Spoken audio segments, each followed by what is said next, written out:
Sheiky, the filly. Yeah, and fillies have won 7 of the last 9 editions of this race. Lizzie, your pick of the yard. Yeah, I think that's something that we really should take into consideration, because this couple of kilos is definitely really handy for the fillies around this. They're racing now.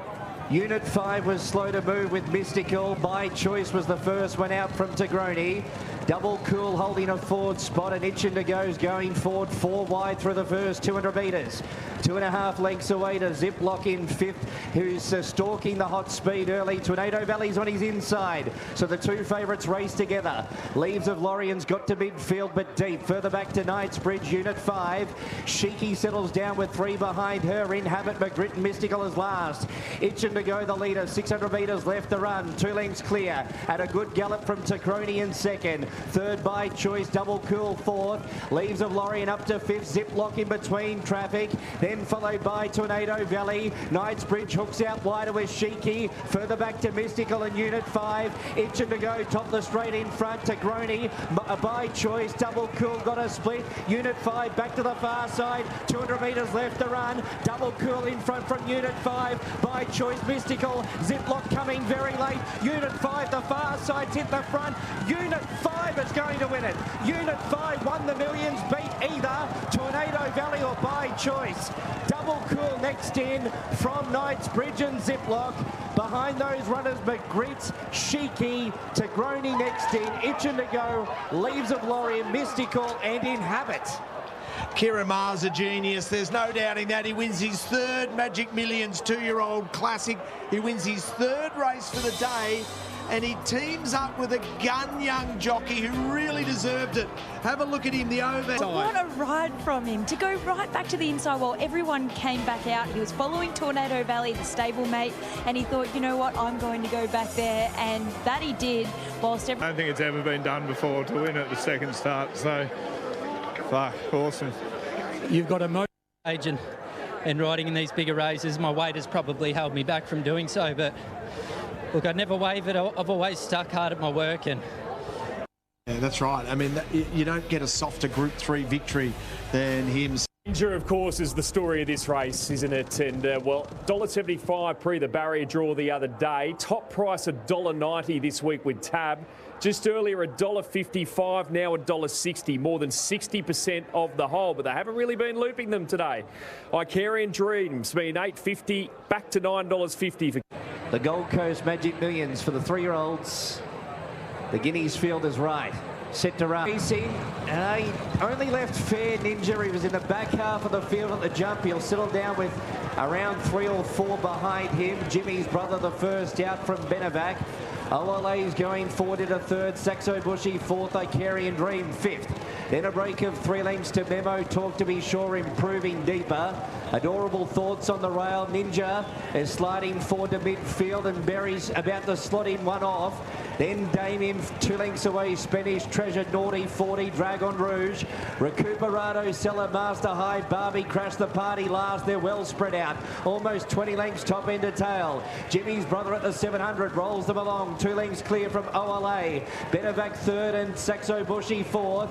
Then followed Icarian Dream and Talk to Be Sure. Memo's midfield with Adorable Thought. Ninja starting to slide forward. About 6 lengths to make up at the 400. Recuperado, Damien, Spanish Treasure, High, Barbie. Further back, Dragon Rouge, Crash the Party. Seller Masters last. Ninja gets to the outside. Jimmy's brother in front from Talk to Be Sure. Now Verry said, let's go on Ninja. Icarian Dream got a split. 150 to go. Talk to Be Sure. Ninja, they had a bump. It's Talk to Be Sure in front. Spanish Treasure's flying late.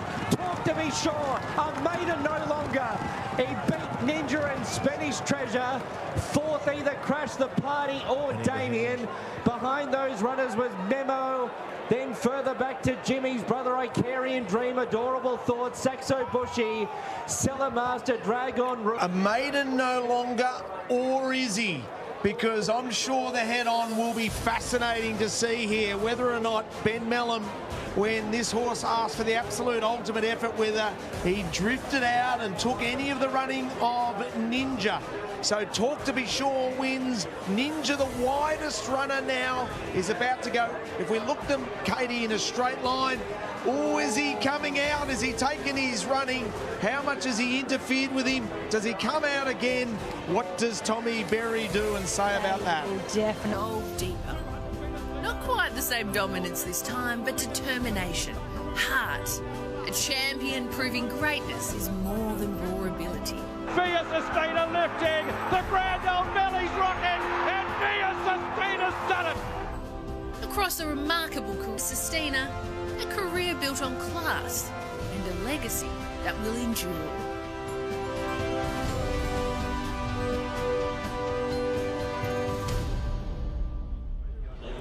What a champion she was. $20 million in prize money, 12 Group 1s, 2 Cox plates.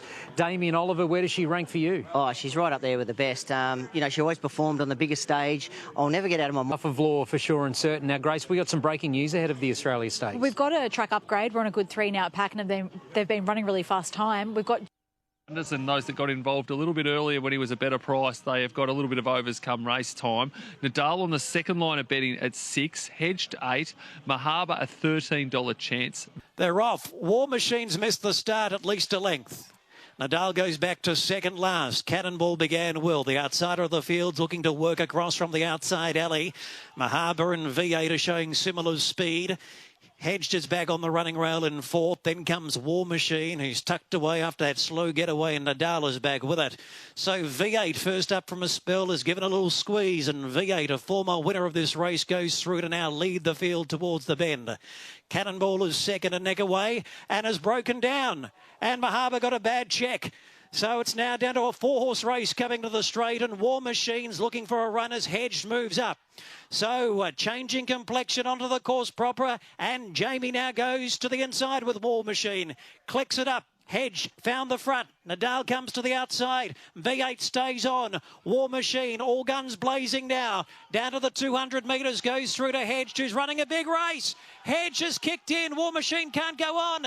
And Hedge is starting to run away with it. Hedged rises to the occasion, and Hedged won it by 2 lengths. V8 was second. War Machine was third. Nadal fourth. Mahaba will clock in a distanced fifth, just cantering down the straight. Hedge takes out the Group 2 Australia Stakes here for Harry Coffey and also Gavin Bedgegood. A fantastic win. Worth $2 million. The short price favourite here is number 8, Well Written, to be ridden by Matthew Cartwright. Let's head across to the trackside team in the New Zealand. There is our good friend in Jane Ivel. The trackside team in the New Zealand. There is our good friend in Jane Ivel. To herself. She is up on her toes, but she hasn't got herself warm. She's not sweaty and behind her back legs. I think for her, this is a really good sign of the way that she's behaving. I think the race is hers for the taking based on what we've seen in the parade. She hasn't let herself down. I've gone George for the 3-year-old Karaka Millions. Yeah, one of the most anticipated races on the 6-race program. The favourite is Well Written. Gates are back, they're racing. She was first out, Well Written. Has no real desire to lead, though. He Who Dares does. Right there, La Dorada, Fleeting Star, and thrillings away. Now Not Never is last. They climb the rise, 1,100 metres to go. And the pacemakers are Fleeting Star on the outside of He Who Dares. 2 lengths away, Argo moves to third, followed by La Dorada, War Princess. And then came on the outside Affirmative Action. Well Written, she's back midfield, 5 lengths off the leaders. A length away next is Sweet Ice, followed by Romanov, Chilling Out. Then Lollapalooza, Miss Ziggy, and last of all is Now Not Never, 8 lengths off the leader. 700 metres to go, and the TAB Karaka Millions 3-year-old. And the lamplighter is He Who Dares, and the famous Tangerine, a neck in advance of Fleeting Star. Argo works forward out wider, then War Princess. Affirmative Action, Well Written. She's hemmed up in between runners from Sweet Ice as they turn for home. Out wider, Chilling Out, further back Romanov, and then Lollapalooza, Now Not Never, and Miss Ziggy. Homeward bound, 300 to go. He Who Dares. Here comes Well Written out after him now. 2 lengths away, War Princess. Further back then we've got La Dorada. It's Well Written and He Who Dares. But Well Written, she burst away. Oh, have a look at New Zealand's next racing superstar, Well Written. She is a bestseller. She has absolutely bolted in. Second, He Who Dares. also was Chilling Out and War Princess. And then came Lollapalooza, Sweet Ice. What a win, what a ride, and what a training feat by Stephen Marsh and Matt Cartwright. And she has absolutely bolted in, well ridden. The filly by Written Tycoon, purchased by Stephen Marsh and Dylan Johnson Bloodstock for $80,000 from Pride Hill Farm. Stephen Marsh, the trainer, and Matt Cartwright paid. She's put on a performance here tonight, well written, in the TAB Karaka Millions 3-year-old. She was the horse we all came to see, and look what she has delivered. The handbrake went down and she took off. A dominant performance, unbeaten she remains, and she does it in such fine fashion. Jane Ivel will come in a row, and here we are in 2026 for the horse that's about to match that. Yep, look, he was a champion racehorse. We all loved and enjoyed what Silent Witness did, and we're doing exactly the same with this horse as well at the moment. I did see Felix could say just shut behind Fast Network. It's there now, they're racing. Midfield away, Kaying Rising, but he just has too much early pace and quickly takes the lead. Beauty Waves, and on the inside, Helios Express from Tomodachi Kokoro. Lucky With You, second last, Fast Network, and Raging Blizzard last of all. Kaying Rising being looked at here by Beauty Waves, and Purton's going to let him go. A length away third, Lucky With You from Tomodachi Kokoro. Helios Express, Fast Network, and Raging Blizzard. The leader is now Beauty Waves with 6.75 to go. Over Kaying Rising to his outside, and 3 wide, Lucky With You. Helios Express fourth, and then came Fast Network. Raging Blizzard and Tomodachi Kokoro. At the point of the turn, 4.50 to go. Beauty Waves leads, but Kaying Rising quickly swept on by, and he heads past the Silent Witness statue with 300 to go. 3 in front of Lucky With You, then Fast Network and Helios Express, 200 to go. Kaying Rising is 3-4 in front of Helios Express, and then Fast Network. We've waited 20 plus years, but Silent Witness, he gets company with 17 wins in a row. Those wins from Kaying Rising. He beat Helios Express and either Fast Network or Raging Blizzard, then Tomodachi Kokoro. Next, 17 in a row. Kaying Rising, ease down. Helios Express second, 1-1 the winner. 3, Romantic Warrior, an 11-time Group 1 winner, Jenny. Demoralised them last time out, of course, in the Hong Kong Cup there behind Bellagio Opera. How's he looking? They're taking their places in the stand. There is Voyage Bubble on screen, Paul. He's the second leg. Are you surprised there's such a big gulf in the Whirlpool market between the favourite, Romantic Warrior, at 1.4 and Voyage Bubble at 3.8? Not really, because... And they are ready for the Stewards Cup. Racing in the Stewards Cup. Romantic Warrior began well, speed off the inside from Red Lion, My Wish, and Lucky Swayness outside the quartet up front. Voyage Bubble looking to push through and keep Romantic wide early from Galaxy Patch, Beauty Joy. About 2 or 3 lengths to Straight Aaron and Sunlight Power is last. Almost a line of 4. Red Lion, My Wish, Lucky Swayness and Romantic Warriors in that group too. Then came Galaxy Patch and Voyage Bubble. Next is Beauty Joy from Straight Aaron and Sunlight Power, 2.5 lengths away last of all. Lucky Swayness past the 1,000-metre mark, allowed rain and rolls to the top. Red Lion second, My Wish third, and Romantic Warrior 3 wide. So McDonald sends him forward, but he is wide around that first bend. Voyage Bubble follows him. Then came My Wish, Straight Aaron, but there's only 4 lengths over the field. Lucky Swayness leads. Romantic Warrior 1 off and 3 wide. Voyage Bubble. Sunlight Power next from My Wish, and then came Red Lion. It's the big 2. Romantic Warrior. Voyage Bubble's about a half a length away from Lucky Swayness and Sunlight Power. He hasn't moved, McDonald. Romantic Warrior, 2.20 to go. Leads Lucky Swayness. Voyage Bubble's all done. And then Sunlight Power, but it's Romantic Warrior. 100 metres to go. Over a game, Lucky Swayness and Voyage Bubble. And now this great horse at the Stewards Cup. Romantic Warrior, what an animal. He beat home Lucky Swayness, and maybe Voyage Bubble kicked on for third from either My Wish or Sunlight Power. Then Beauty, the last one in. What a horse. Remarkable. 1.5 and 1. 1,600 metres. Credit to Lucky Swayness trying the distance for the first time. He's gone a super race, but he's chasing a champion, and Voyage Bubbles kicked on for third, but he was never a factor. Notice is it on the second line, but only has about 16%, 420 out to 440. The firm has been for Confederation with about 20% now overall. Open 950, 650 into 440. So that's the reason that Incognito is just starting to drift. Hydrix has been 9 to 10. Then we have Written in Money. For the Arrowfield Canonbury Stakes, and the 6 of them are set to go. Ready, racing, and Eviction Notice left the gate sharply and will lead rather comfortably. Incognito quickly whips up on the outside, looking for the front. Well, joining the leader, Confederation third, just taken hold of for cover. Then Hydrix, 2 after Written in Money, ridden conservatively, and Persian Wonder is last of all. Eviction Notice will hold the front from the short favourite Incognito. Confederation travelling strongly, very strongly right on its heels. The grey Hydrix creeping a bit closer on the inside as Confederation moves up 3 wide. 2 for the back to Written in Money. Persian Wonder is the last one. Eviction Notice at the 450. Half in front to Incognito. On the outside, Confederation going after the leaders as Incognito given a little bit more rein.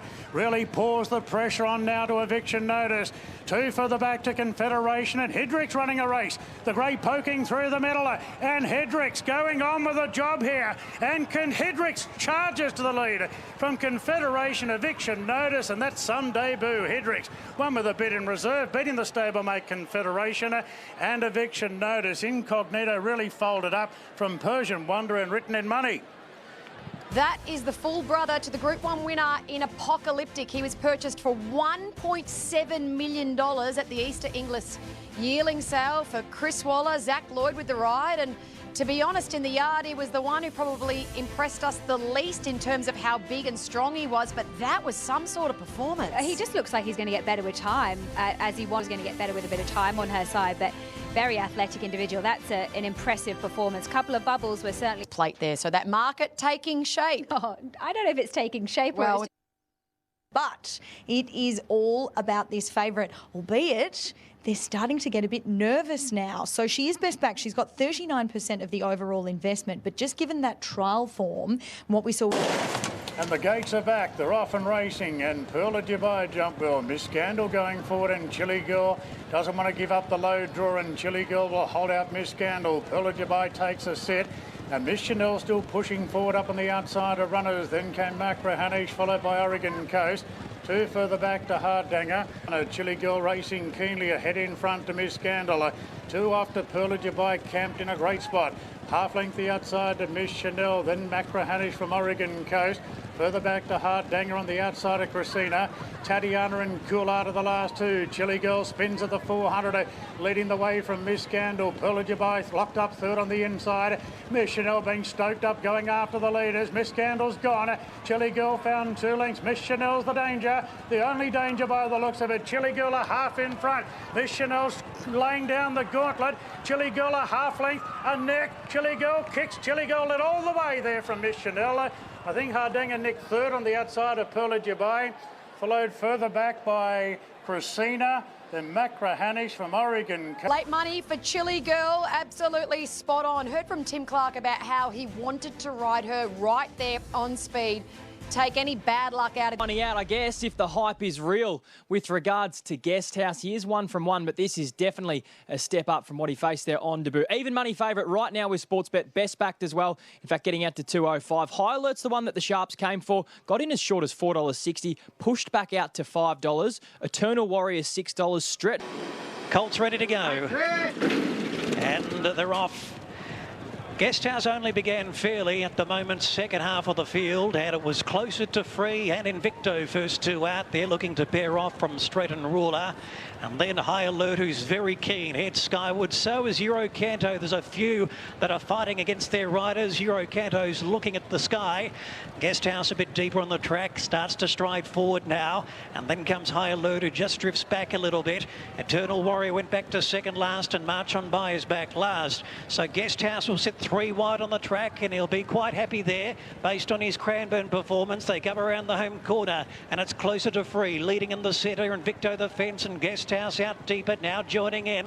High Alert, Stratton Ruler's taking a run, and then comes Eurocanto, and to the outside, Eternal Warrior. It's closer to Free, giving them something to chase. 200 to go. Here's Eternal Warrior starting to lengthen, and Guesthouse in the middle tries to go, but closer to Free. Closer to Free, keeps on running. Closer to Free makes his mark. One on debut by close to a length on Eternal Warrior and Guesthouse, and a photo finish. Maybe Guesthouse second just. And they came away from the other, Stratton Ruler. Wow, there's a shot closer to Free, a colt by Street Boss. We just spoke to Andy Mackiv about Street Boss. So, English Classic sale purchase for $60,000. That sale starts tomorrow. Won a Wodonga jump out, got themselves a live chance in a Blue Diamond. To win on debut, as I mentioned pre-race, only one horse had done it the last 30 years. That was General Ripper. Guesthouse runs second, and that was four in the saddle, if you don't mind. In 1989, Merlina, Lingy. Gee, there's some quality fillies who have won the Prelude and then, of course, gone on to great things.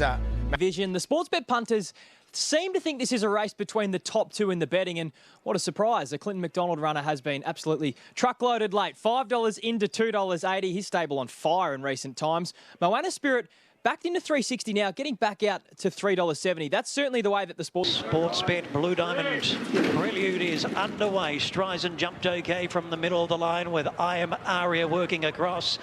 Isle of Mona starting to boot through along the inside. Ruby's Choice, and then Portland Rose.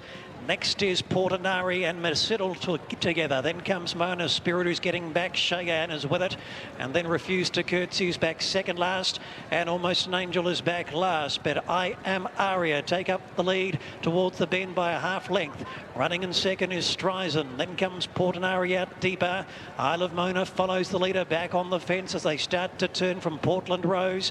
And Ruby's Choice now being brought towards the middle. Cheyenne is next. Mona Spirit nowhere to go. Merciddle third last, and then comes Almost an Angel and Refused to Curtsy. They come into the straight, and Streisand given its head. He comes after I Am Aria, a little between them. 2 lengths to Ruby's Choice, trying to run on. Cheyenne down the outside, but Streisand took over. Streisand 150 to go from I Am Aria. Ruby's Choice, Cheyenne late on the scene, but Streisand deserved it. Streisand 3/4 on Cheyenne getting second. I Am Aria might have just clung on for third ahead of Ruby's Choice, and then came Almost an Angel from the back, and then Merciddle. Congratulations to that man in the middle in Clinton McDonald, with Barbara Streisand's able to get the result there. Oh, Babsy, Philly. Interesting race this, the Autumn Stakes. We get to see some of these classy 3-year-olds resume against some horses that have got runs under the belt. The Classies Observer, he's the Derby winner, $3 out to $3.70, but clearly the best backed in this race, and that's total stake and number of bets. The sharps have come for the 3. Planet Red, though, who was huge in a Caulfield Guineas, $5.50 into $4.80 back to $5. Davita's the fit horse, and Crocodile. I know you like this one, Richo. $10 out to $12. And they're away. And jumping quite well was Top Reward, showing early speed. Observers up there. Cyberlink starting to press on as well. And the newcomer, Top Conti, won't be too far away. There's Davita going through the ruck. So Davita's going to take it up from Top Conti. Then comes out deeper on the track, Observer, followed by Top Reward back on the running rail. Cyberlink is posted. Honor Vuitton's 2 lengths away, and then comes Cora, who can't get a pop. Davita lead, 600 to go. Observer goes to second, Top Conti. Cyberlink, Honor Vuitton in the middle, now being ridden along. They were followed by, as they start to turn, Top Reward. Cora swings around them. Bucklew has to wait. Victoria's Spirit, Crocodile, and then Planet Red circling right to the outside with Master of the Air as they come into the straight. Close to 400 to go. And Observer, the Derby winner, found the front. Took over 2 lengths on a Vuitton, and then comes Top Reward coming through, and Planet Red down the outside tries to range, but Observer's got 2 lengths. Planet Red's trying to reel him in, but it's Observer, the Derby winner, returns with a bang, 1.5 lengths. Planet Red was second, Victoria's Spirit third, and then came Honor Vuitton, followed by Top Reward and Crocodile. Bucklew, Cora next. Went forward, and once he went forward and was right there in the calculations on speed, he was going to be a horse that they clearly had to beat. And there's Planet Red, who flashes from the rear of the field with a flash out of that. The Rubiton Stakes is not too far away. Despite the fact that it's just a small field, Hedged is the short price favourite, and you referenced earlier his form has been up and down like a yo-yo, so he is due for an off one, but 245 at the top of betting. Peloton's been really well supported by our sharp punters, has looked to have trialled well, $5 into $3.30. Oak Hill Barrier 2, $3.50 on the drift out to... Gates spring open and they're away, and Peloton was a little slow and trails the field, so it's Don't Hope To who is first out, and Mahaba's coming across with him. Hedge quite happy to take a trail, he's third. And then comes Oak Hill, who's a little bit closer than many thought he would be. He's fourth and only about 3 lengths off the leaders. And then comes Wonder Boy, and Peloton to the outside now starts to improve, getting a bit of clear air. They come up to the corner, just over 600 metres to go, and Don't Hope To controls at 3/4. Mahaba is second, Hedged is locked away. Oak Hill the outside about to make a move, and then followed by Wonder Boy, and Peloton's in behind them now as they come around the corner in 3 lots of pairs. It's Don't Hope To squaring up the judge. He leads a half length. Mahaba travels okay. Hedge can't get out of its pocket yet. He has to wait. Oak Hill's on the scene. So is Peloton. They're both winding up. Now Hedge is getting out. They draw down to the 200. Still Don't Hope To. Oak Hill's almost there. Don't Hope To. Oak Hill's got him. Oak Hill won it by a half head. Don't Hope To was second, Hedge was third, Peloton next, and Wonder Boy out deeper on the track in photos for fourth, and Mahaba was last. Great win for the Hayes boys with Oak Hill. Took the whole length of the straight. You go, if you stop the race... Who's catching up with Ali Mosley. Well, Cooper, it's always good to see you for a chat. You've obviously had... Of Tom Kitten, who was very unlucky first up in the autumn last year, nearly won a futurity. Does look the class runner here, and he's clearly the best backed with Sportsbet. So 290 into 250, but just getting back out to 270 now. Zoo Sensation's been up for a long time, but races well continuously. $3.50 to $4. V8 was good first up as well. Some support for him, $7 to $5.50. And wait for it, Em. The sharp money's been for the 3 for Roche, $7.50 to $6.50, and Sandpaper. There's the signal, and they're off.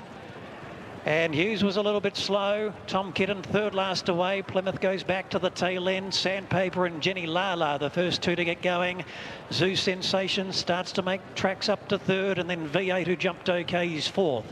Feroce is fifth, then comes Tom Kitten. The field opening up, he now slots in, and then 2 lengths to Hughes on the inside of Plymouth as they head down the side. So down from Sydney, it's Sandpaper making play. Zoo Sensation at his girth, a length and a half Jenny Lala, and then comes V8, who's away from the fence now, fourth the outside. 2 lengths to Feroce. Tom Kitten follows him. Then comes Hughes, and 2 lengths away to Plymouth as they reach the 600 metres. So it's Sandpaper looking for back-to-back wins. He starts to increase the speed. 1 length now on Zoo Sensation. V8 2 away from Jenny Lala. Feroce's being called upon. About to be brought towards the middle. Hughes saving ground.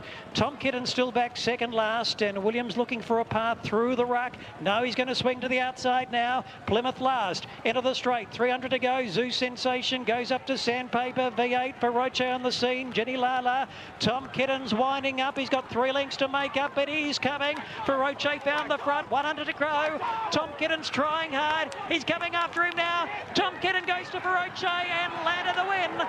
Tom Kitten, a crowd favourite, beat Feroce, and they spaced the rest. It was V8 just from Plymouth and Sandpaper. Hughes next, Jenny Lala and Zoo Sensation. Oh, terrific win. Tom Kitten gives them a start. Down in class, gives them a beating. Defeats another Group 1 winner in Feroce's return in terrific style.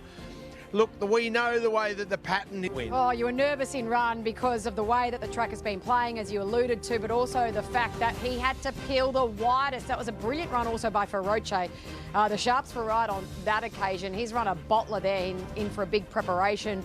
But those two have put a margin on the rest of this field, and I know they're not the quality that Tom Kitten has, but defying the pattern of the day, first up 1,400 metres, he will head to an Australian Cup, an All-Star Mile, and going to be hard to beat in some of those events. He's done a really good job considering he's carrying a little bit more condition preparation today. Well, there was 3 Group 1 winners in the field, Em, and they run 1, 2, 3. So, I mean, the class is, the weight for age class is there.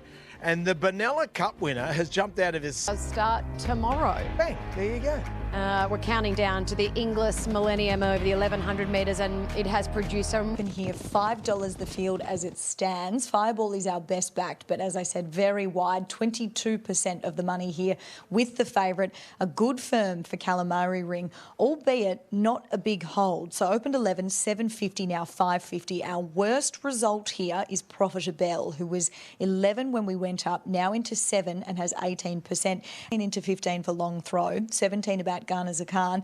Alibaba, who we saw before, 13 out to 21 and 23 for defence. To release the field, does so now in the rough, and Plagiarism began sharply. Screen Icon going forward, wide out.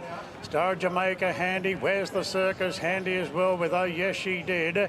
And pushing through the middle there is Long Throw, followed by Profitable, hunting through on the rails. Inside Lassified and Fireball in the middle of the ruck. Further back to Jacaranda and the pink cap on the inside of Order. Wider out Ghana Zakan, Royal Exiles out deep. Further back then to Defenceman. And well back is Calamari Ring. And Alibaba now is the last one. Where's the Circus? Is the leader from Star of Jamaica. Plagiarism caught out wide. Profitable poking through on the rails. Then came Long Throw. Further back to Jacaranda. Fireball into the clear. 300 to go. Star of Jamaica hits the lead from Plagiarism. Profitable's taking a rails run. Fireball on the scene. And then came Screen Icon. Many hopes here. Fireball moves up on the outside of Plagiarism. It's Fireball getting the upper hand. Ghana Zakan late. Fireball won the English Millennium. Beat Ghana Zakan. And Alibaba charging home from last into third. Followed by Star of Jamaica. And then came Jacaranda. Plagiarism next from Defenceman. Profitable, Long Throw.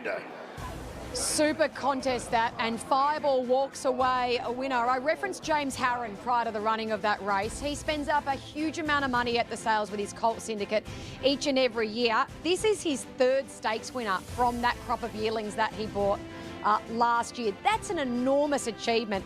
James McDonald, first up into the preparation, has got the ultimate effort out of this guy, and he's won with some authority in the end, although the couple flushing late on the outside in Ghana Zakan, and also Alibaba, who is absolutely massive for Ken and Casey Keys. We something to bet it out, yet it's still favourite for the Golden Slipper. That is the perfect illustration of how open this is at the moment. Well, let's hear from back up for the Eskimo Prince at Royal Randwick. I think this is arguably the race of the day because I'm so excited to see what Tempted can do first up. Rivellino. Their way over there as yet, thankfully. Tempted is all the rage, and they have really focused in on her now. She's got 60% of the money here, $1.75 into $1.50. There's been money for others during the week, but that's disappeared now. The betting is serious. Wotan on the second line has been $5.50 out to $6. Napoleonic out the gate, $3.60 to $6.50. Watson's been the firm. Racing. And Watson Tempted have all jumped well together with Napoleonic pushing through. They're followed behind the Ruination taken back now from Wotan. Then came Memo, Rivellino.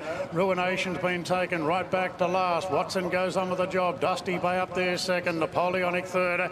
And a length off to the Star Filly Tempted in fourth. They've opened up a gap of 3 on Wotan on the outside of Memo. And a gap to Ruination and also Rivellino. It's Watson a comfortable leader here by a length and a half to Dusty Bay. Napoleonic getting closer in third, 2 after Tempted. A gap still to Memo on the inside of Wotan.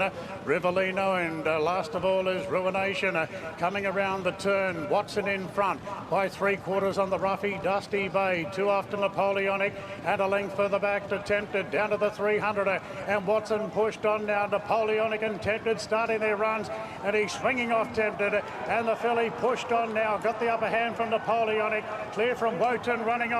Tempted a length clear. Napoleonic sticks with it, but a big win to Tempted. What a great filly she is. He's down there. He's down by Chad Schofield. Won it by a length and a half. Napoleonic. Wotan third. And Watson gave a great sight, finishing fourth. Rivellino running on from Dusty Bay. Then Memo. Ruination was last in. Well, Godolphin are having some sort of day with their stars. First of all, it was Observer. Then we saw the return of Tom Kitten, and now Tempted. That was elite from a filly who hasn't won a Group 1 yet, but it's only a matter of time. Chad Schofield went to sit on her earlier in the week at Bong Bong at Kieran Maher's property. Got a good feel to how she moves. He was quite taken by her, and he puts in a terrific effort on board today. she's going to be hard to beat in the Surround Stakes over the 7 furlongs in just 3 weeks' time. The big one to watch, though, because they won't clash now for a while, is Napoleonic. That was something special. What sort of race have they got in mind for him? He's another colt by Wootton Bassett, and also the other Wootton Bassett running third in Wotan. I don't know if he's a sprinter. That could be the other discussion with him. I'm not...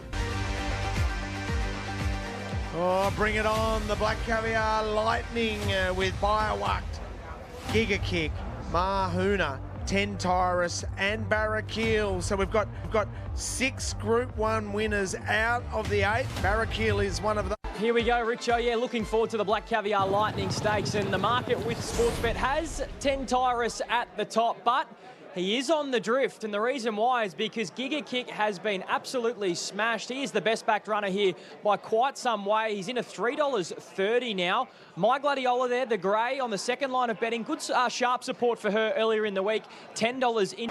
Rolling quick. Gates crash and they're racing. Bayvark got a little squeeze shortly after the start. Benedetta jumped well with Mahuna, and also towards the outside Barraquil, showing speed over towards the inside Military Tycoon. Bayvark is going to lead the field from Military Tycoon, followed by Mahuna, and they were followed next in the field by Benedetta. Giga Kick is sliding forward around those horses. They were followed by Barraquil, My Gladiola, 10 Tyrus last of all, 5.50 out. Bayvark the leader, a length and 3/4. Mahuna, Giga Kick.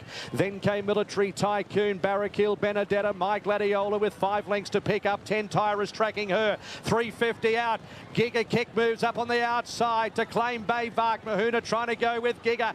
Barraquil's running a race, and here comes the grey My Gladiola. Then 10 Tyrus, who's winding up, 1.50 out. My Gladiola, 10 Tyrus is putting in big strides. 10 Tyrus has monstered them and wins the Lightning from My Gladiola. Benedetta third, then Barraquil, Giga Kick back behind those horses. Mahuna, Military Tycoon, Bayvark at the tail of the field. What a win! What a win indeed, Matty. You've described it perfectly, because he's the young star. He's the one at the 600-metre mark who gave Giga Kick 5. Picked him up, went straight past the champ. My Gladiola was there. So the 3-year-olds that match motors in the Coolmore have run some sort of race. Benedetta looked really unlucky with the head-on, might tell the story. But take nothing away from the winner. Katie, that was unbelievable. Oh, that would have felt great under Damien Lane. It really would have. I do feel for Mark Zahra, who's done a lot of work on him and obviously had that accident, but Frosty rode him beautifully. He knew he was always going to get there, and he rode him. It was breathtaking. Yeah, he was super. It was, he hasn't probably sunk in, 1,000 metres, probably not his trip, but he's a superstar, yeah. I mean, I think, I don't know. I think growing up, you sort of watch those good horses, and it feels good to have one. So, that looks like it means a bit to you, mate. Yeah, it has. I mean, it's been anything in particular. No, I don't know. I think for Dad as well. He said to me in the spring, actually, he said this might be the best horse you train. I thought there's a bit of cheek in that, because he's probably trained better. So he was sort of like, this might be the best horse you train, but I've had some better ones in the past. But he might yet end up one of the best ones he's had as well. He's just at home. So I don't know. He's got something in him that most don't. So I'm glad to have him. In 600 metre to you post-race, because you got a little bit emotional actually, and you've won the Cups double with your dad as well, and it seemed like this was a really big moment for you and the stable. Well, it was. I don't know why it hit me pretty hard after the race, but I think there's quite a lot of quite a build-up, since the Coolmore, and colts like that. Did you expect him to be detached at the end of the field like he was halfway through the race? Yeah, I wasn't worried. I mean, the main thing was, as long as you're within striking distance at the 300, we felt that he had the turn of foot to pass them all. So the race actually just panned out exactly as we could have hoped. They all got it was not dissimilar to the Coolmore, where they all got a little bit of a rush of blood and got rolling from the 600. I mean, there's a long way to go. So we're always going to be late on the scene, and Damien's just a great rider. He's in great form. It was a good ride by Damien Lane, just to stay off the back of My Gladiola, not get sucked up inside him. let it go and then give this horse clear air down the outside. And you could just see the way he launched at the end. Yeah. He's a perfect straight horse, and you know, I'd love to ride this horse down the straight. He is perfect. Yeah. What do you make of? I sent Mark Zara a text this morning. He said, "Any chance you'd be back for a Newmarket?" And he said, 100%. He texted me as soon as they crossed the line, like, "I'll be back for the Newmarket." So that's odd for a bloke that usually likes holidays. Will tend to potentially line up, and well, the real possibility is he could be the top weight, because if Giga Kick doesn't nominate, if Jolie Star doesn't nominate, and both Chris Waller and Clayton Douglas have said, "We're not going to the Newmarket, we're staying in Sydney," you could be the highest rated horse in the race, which means you've got to carry 59 kilos. Yeah, which 59 sounds ridiculous, to be honest, for a 3-year-old in a Newmarket. I'm not sure how many have carried that weight at all in the race, but it is what it is. I mean, it's a little bit, you're a victim of everyone having so many options. You know, you'd love to see some of those better horses, you know, having to run in a Newmarket because there are no other options. But unfortunately, the landscape of Australian racing is, well, for the general public, that we don't get to see the best take on the best. Yeah, you can go wherever you want, and probably in the past, Ollie would be able to, you know, talk about, you'd have big fields, horses right down in the weights, horses carrying big weights in a proper handicap, whereas maybe that suits to a degree because everyone ends up a bit more compressed in the weights, and he's probably the best horse there, so there's a little bit to play out. 50. That much weight, but just back on that race, I'm not sure we're seeing Bay walk down the straight again. I reckon he needs a corner. Those speed horses aren't rewarded down the straight where they can kick off the bends and really gain that advantage. I think, you know, when you're leading up... Decision, but we know what you're going to do. In fairness, did you have a look at the sectionals? Like, that was just phenomenal. Like, for a horse to rattle off what he did. I looked at Barrack Hills, and I think we ran 32.5 or something like that. And then I looked at Tentyrus's. That's just astronomical. Yeah. Like, for horses to run home the way that he did, that's exceptional. Yeah. My Gladiola was just as good as well. 83. That's crazy. Is it 31.5? Like, mate, Ollie, how often do you see that? No, I can't say I've seen that too often. No, exactly. So that is special. And just special. On the... Because 60s is the short price favourite here in the CSAs. He does look really hard to beat. Might be a race that lacks a little bit of depth. $1.65 currently in from that $2, but the second favourite Space Rider came out of this, so there are deductions.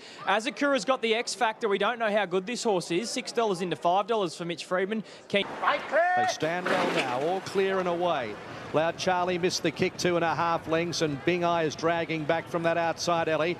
Romantic Encounter, the omen tip of the day, is driving up on the inside to lead, with also pushing up Earthing, and just behind those Azakura. Beyond Question got to about 4th or 5th with 60s around it, and Wetumpka on the rails. They were followed by Officiate, west of Swindon, getting back in the field. Then came along the inside Loud Charlie with Bing Eye and Express Classes last. Earthing took it up as they reached the 850 by a length. Romantic Encounter, 2 lengths Azakura, followed by 60s, getting a pretty good run, the favourite. Wetumpka 5th on the inside, and then Beyond Question. Out 3 wide Officiate, 1.5 Loud Charlie towards the back Bing Eye. Then came west of Swindon, 2 lengths Express Class. Around the corner, 550 out. Earthing in front of Romantic Encounter. Azakura's out 3 wide on the track, and then came Wetumpka. 60's always been a little bit wide, but starts to come into it, followed by Beyond Question, and behind those Officiate. Romantic Encounter grabs the lead momentarily. Wetumpka up on the inside. Azakura and 60's now chiming in with their runs at the clock tower. Azakura grabbed by 60's. 60's draws a neck in front of Azakura. Romantic Encounter, then Beyond Question. 60's is driving away though for Damien Lane. The train rolls on. That's 4 for the day. 60's wins it. Azakura a good run second. Beyond Question a good run third. Romantic Encounter prominent for 4th. Also there west of Swindon, Bing Eye, followed then by Express. Quality colt ridden by a star in Damien Lane's having some sort of red letter day. 4 wins of the day, including a... Now, Ollie, you're a big fan of 60's. Is 60's a horse that could take on Observer and beat him in an Australian Guineas? Yeah, I think he's worth taking him on for sure. He's able to sit wide here, no cover, very confident ride by Damien Lane. I think later in the day it was probably... Victoria's had, but I'd probably actually have this horse over Observer in the... Would you? Yeah, I don't know. I think he's got a bit of brilliance about him, and Oh, yeah, it'll be a good race. The ability to quicken up like he did that last 200 metres after covering the ground, and we should say a little bit. It could be a little bit tempo related, but they genuinely do come down the middle here at Randwick, and it's starting. Absolutely one way here for Apocalyptic. She has over 70% of the money and about $1 million of multis rolling through her into Autumn Glow coming up later on. So this will be a nervous watch for the tab. $1.60 into $1.50 as I say that. Savvy Halley has been specced as well, albeit not nearly as much. She's been $4.20. Light Fingers Stakes. Here we go, about to jump. Righto, good to go. Gates are back. They're off and racing. Savvy Halley bounded out of the gates in front of Wooden Lass Nepo Baby. Favourite's going to settle in the second half of the field. We're moving into fourth position early as Sun Rays. Now Apocalyptic slides forward on the rails. Artistic Venture deeper out. Shenandoah Rivers firing up on the outside of Karinska. And Queen of Clubs the last one. Savvy Halley right on the bridle of the 800 metres. Just cruising from Nepo Baby, Wooden Lass. Apocalyptic fourth the rails. Then Sun Rays, Artistic Venture, Shenandoah River. Queen of Clubs, Karinska's last of a bunch field. 600 to go. Savvy Halley after the sharp start dominates the lead by length on Nepo Baby. Wooden Lass the outside. Apocalyptic creeping right up behind the leader as they straighten now. Savvy Halley 2 lengths clear. On the outside, Wooden Lass, Nepo Baby. Apocalyptic being revved up. It's getting a little bit tight for room as Savvy Halley found 2. Apocalyptic guided into the clear. Can she pick up the leader? Savvy Halley's going well. Apocalyptic a length and a half away. Savvy's kicking hard. Savvy Halley's going to lead all the way from Apocalyptic and Nepo Baby. Then came Sun Rays, Karinska warming up. Further back, Queen of Clubs, Wooden Lass, Artistic Venture, and Shenandoah River was keen in the run and finished last. Wow, what a win. Savvy Halley there wins. Brad Widdup, congratulations. Nasrawilla. And Sharky, you've got a question mark about Apocalyptic. She was $1.50 favourite yesterday. She wasn't disgraced, but it certainly wasn't the performance we were expecting in the Light Fingers. it was not. You know, maybe they sort of dropped the anchor a little bit and she was in behind and wanting a better tempo, but when she got the gap, 250 or so out, the Apocalyptic we saw in the spring, you would expect to gobble up the likes of Savvy Halley and co. She's run second, but out wider on the track, there's a wall of them that at another 50 yards have gone right past her and she's probably run 5th or 6th. I wonder if that spring prep's just taken a bit out of her. You got concerns, Ollie? There is Jolie Star, a 3-time Group 1 winner, and she resumes today in the expressway over the 1,200 metres. And if all goes... One of those is our favourite in Angel Capital and has been very well fancied now, 45% of the money. This has been a good late firm and the big money is coming. 360 into 250. The other is, of course, Jolie Star at 260. She has 35% of the money. Caballas has been 480 to... Gates are back, they're off. Lady Shenandoah jumped well off the inside. The favourite Angel Capital will settle last. Cold Crusher being sent forward. So's Caballas, Jolie Star, Lady Shenandoah, Herbert Rua. Angel Capital last, immediately going into a wider position. Caballas will take the front now. Cold Crusher sits up on the outside. Jolie Star takes a sit third on the outside of Lady Shenandoah. Angel Capital's firing up back in the field. On the outside of the roughie, Herbert Rua. Caballas has a clear lead now. Got a length and a half clear from Cold Crusher. 2 lengths further back to Lady Shenandoah. On the inside of Jolie Star. Angel Capital's on the bridle now, trucking along. Herbert Rue the inside. Caballas turns the corner in front. Cold Crusher under plenty of pressure. 2 off to Jolie Star. Lady Shenandoah's hunting the fence hard. Caballas at the 300. 2 in front, beating off Cold Crusher. Jolie Star starting to meander through. Caballas is going great guns. Terrifically at the 200. Jolie Star's giving chase. Then Lady Shenandoah. Caballas is all out now. And Jolie Star powers past. Oh, Jolie Star maintains a brilliant fresh record. Ran away from Caballas and Lady Shenandoah charging home. Angel Capital a gap away fourth. Then Cold Crusher and Who But Rue. Oh, she's good, isn't she? She's the new market winner, and she returns today in style and superstar. A miler, Lady Shenandoah, but I might be on my own there. Angel Capital runs 4th. Great return from the star. Yeah, it was a super return. She bounced. Angel Capital, Ollie, What do you do with this horse? He's probably going to a new market. He needs pace on in his races, this horse. He's got to relax early, slowly run race there. You can see he got keen. He's at his best when he gets in a fast run race and get back and relax, and he didn't do that there yesterday.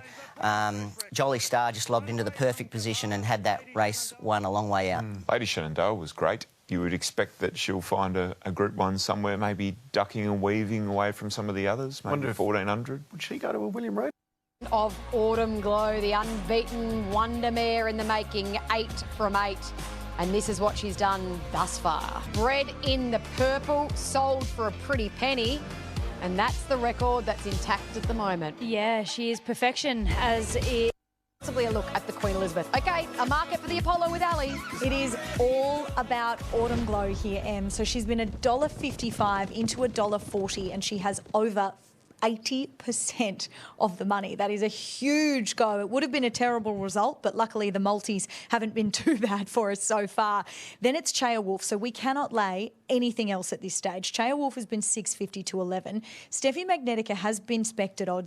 Can she continue on with this unbeaten run? Here she is. And they're off. Autumn Glow's jumped really well from the outside.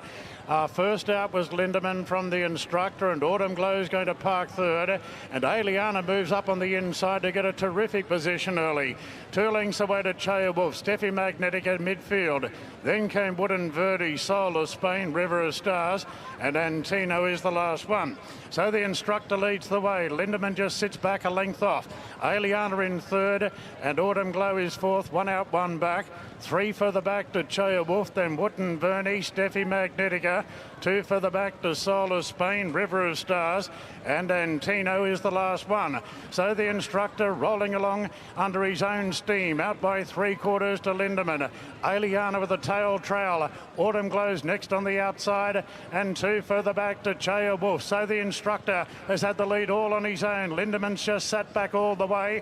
Autumn Glow's peeling 3 wide. Elleegant stoked up towards the inside, and 2 further back to Chaya Wolf. 300 to go. The instructor leads. Lindemann coming off heels. Autumn Glow gets moving on the outside, and quickly Autumn Glow moved up, gave them the eye, and went on by. Look at the mare go. Oh, she oozes class. Elleegant goes to a clear second. Autumn Glow eased down, won the Apollo by 2.5. Elleegant second. Lindemann third. The instructor fourth. Followed by Steffi Magnetica, Chaya Wolf, Verry. Further back to Soul of Spain, River of Stars, and Antino. Gosh, she's good. She's 9 from 9, and in a week where those colours and Arrowfield and everyone lost their queen, they've once again had the return of this mighty mare in Autumn Glow, and all she needed was to jump well, Katie, and then your incredibly talented husband put her in the right spot. Just stalked the speed, it was over. I've got goosebumps watching her, Richo. She is so special. It's not funny for a horse to be able to begin first, put herself there, switch off, find that rhythm, produce when James first up, put them away. Elleegant was brilliant, I thought. Of course, in the running was just inside. Unbelievable, the amount of good horses he's got. What a perfect segue. Let's have a look at the Apollo yesterday. A trifecta for Chris Waller, and I'm convinced. I'm a fan. 9 from 9. Like Sam Freeman, I think she's the best horse in Australia. Well, most trainers that would say goodbye to a horse like Via Sistina would sort of watch her get on the float and say, wow, won't have one like that for a while. Hang on. Like the Autumn Glow. Whack. Elleegant runs second. Lindemann's run third.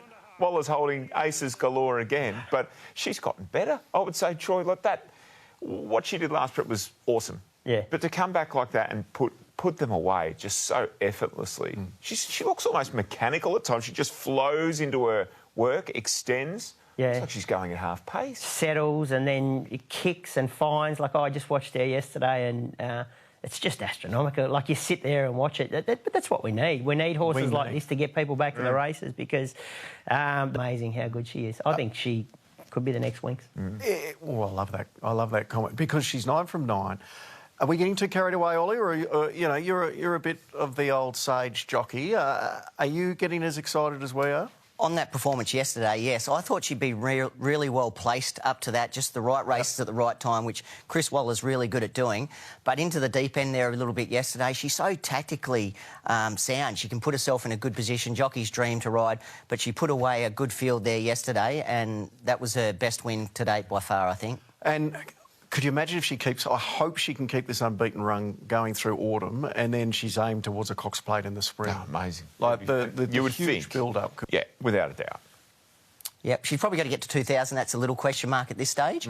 But, you know, sort of races like the George Ryder, that sort of 14 a mile, look really well suited for her at this stage. But there's no reason to say why she can't, but she probably just needs to stretch it out that little bit further at this point. Bit of news out of that.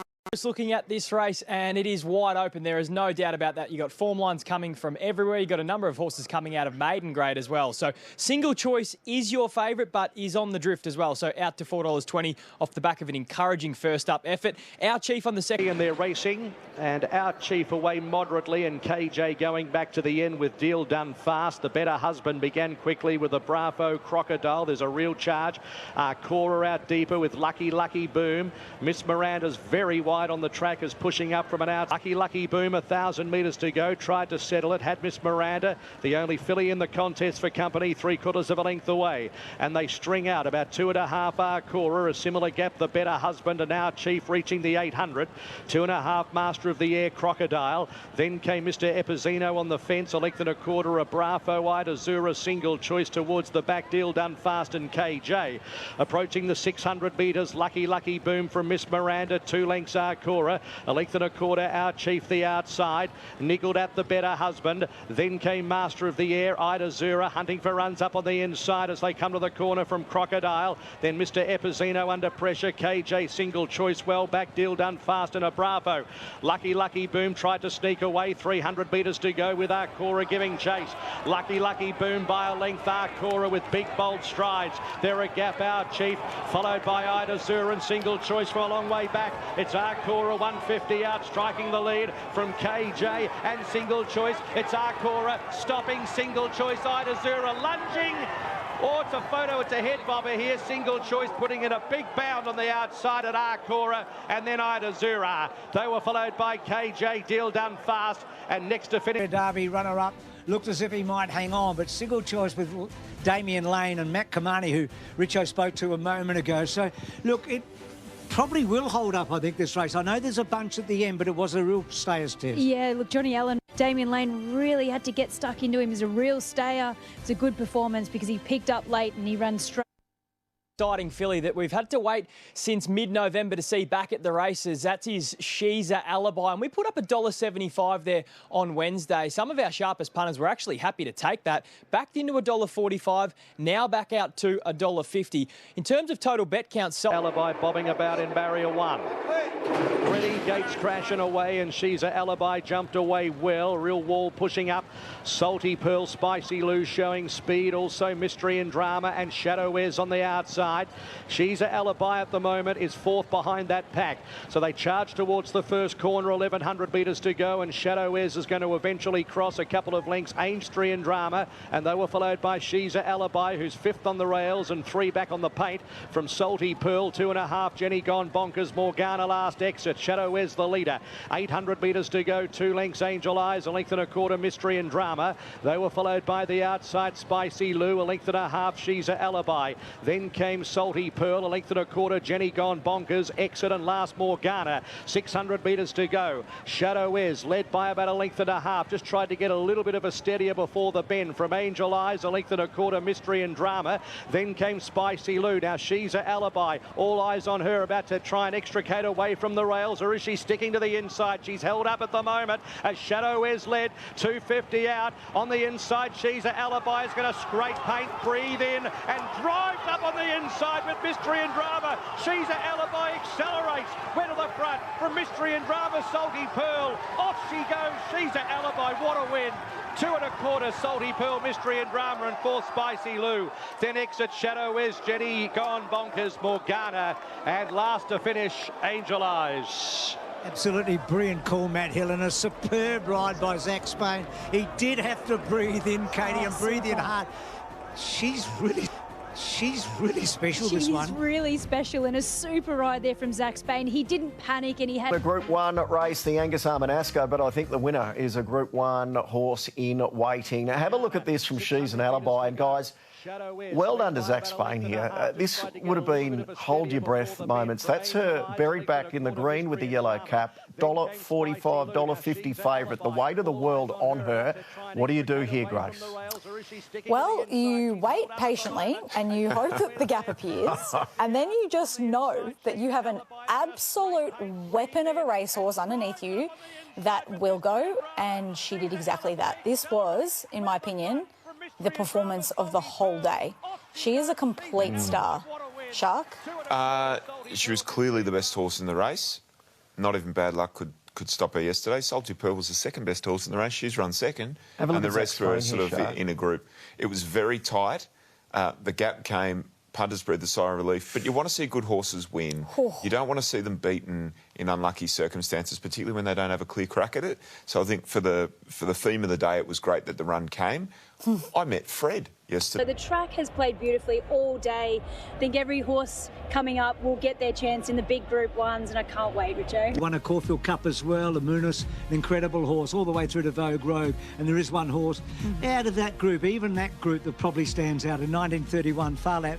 They say, I wasn't there, Implement. Matt Nevitt, give us the market. How short is she from Sportsbet Treasure at the moment? Yeah, the first of the Group 1s, Bruce. Can't wait to see Treasure the Moment back in action. She is $1.80 with a Sportsbet, so really well supported right through the week. She's the best back runner clearly in the race, but there are cases to be made for the others. Pericles beat her, the last time she went to the races, $6 to $5.50. Evaporate has trialled extremely well, $6.50 out to $7. Feroce was a terrific return, beaten by Tom Kitten, $9 out to $12. Lost her there for a moment. Final thought?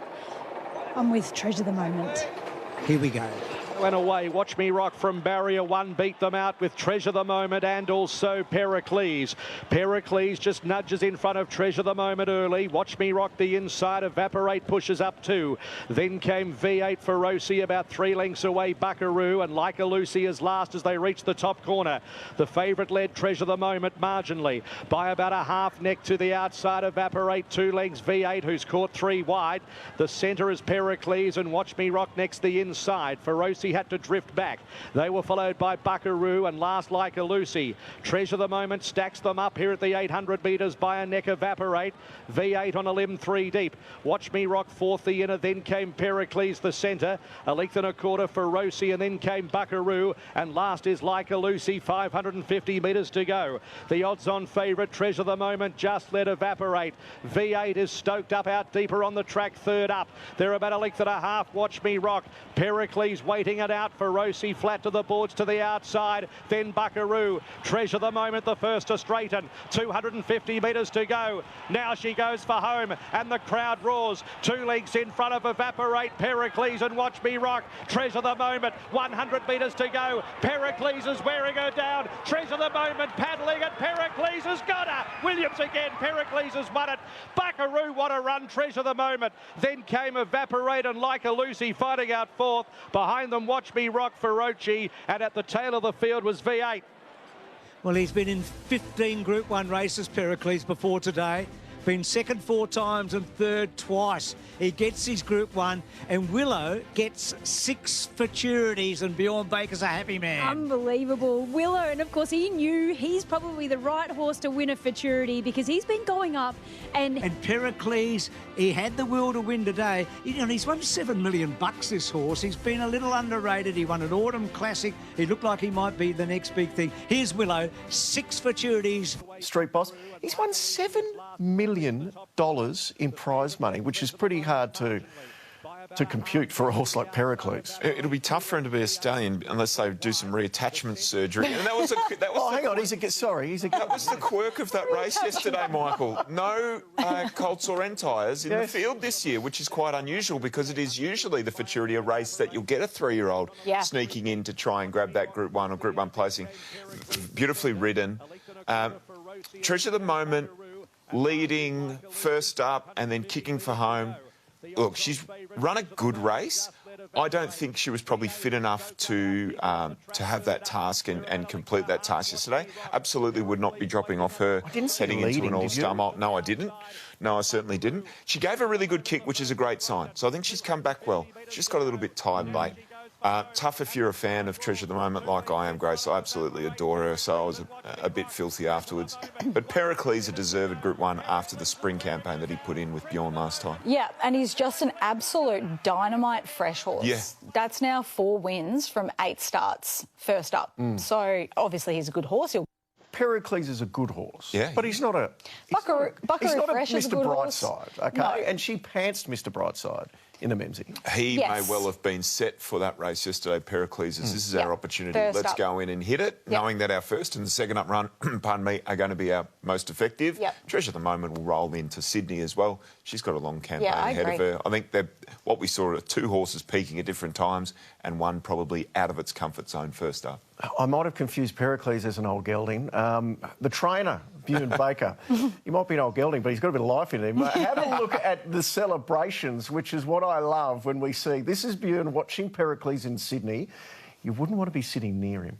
Have a look at this. This is what I love. He wears his heart on his sleeve. There is no greater celebrator in racing than Bjorn Baker. Look at him. Oh, wow. What about the fellas sitting behind? They've just realised halfway through they had front row seats to the Bjorn show. He is into it. And is it the High Rocks training regime suiting him well? He's looking very trim and taut. He's as fit as his horses at the moment. Wow, absolutely. Dangerously He's running marathons as well.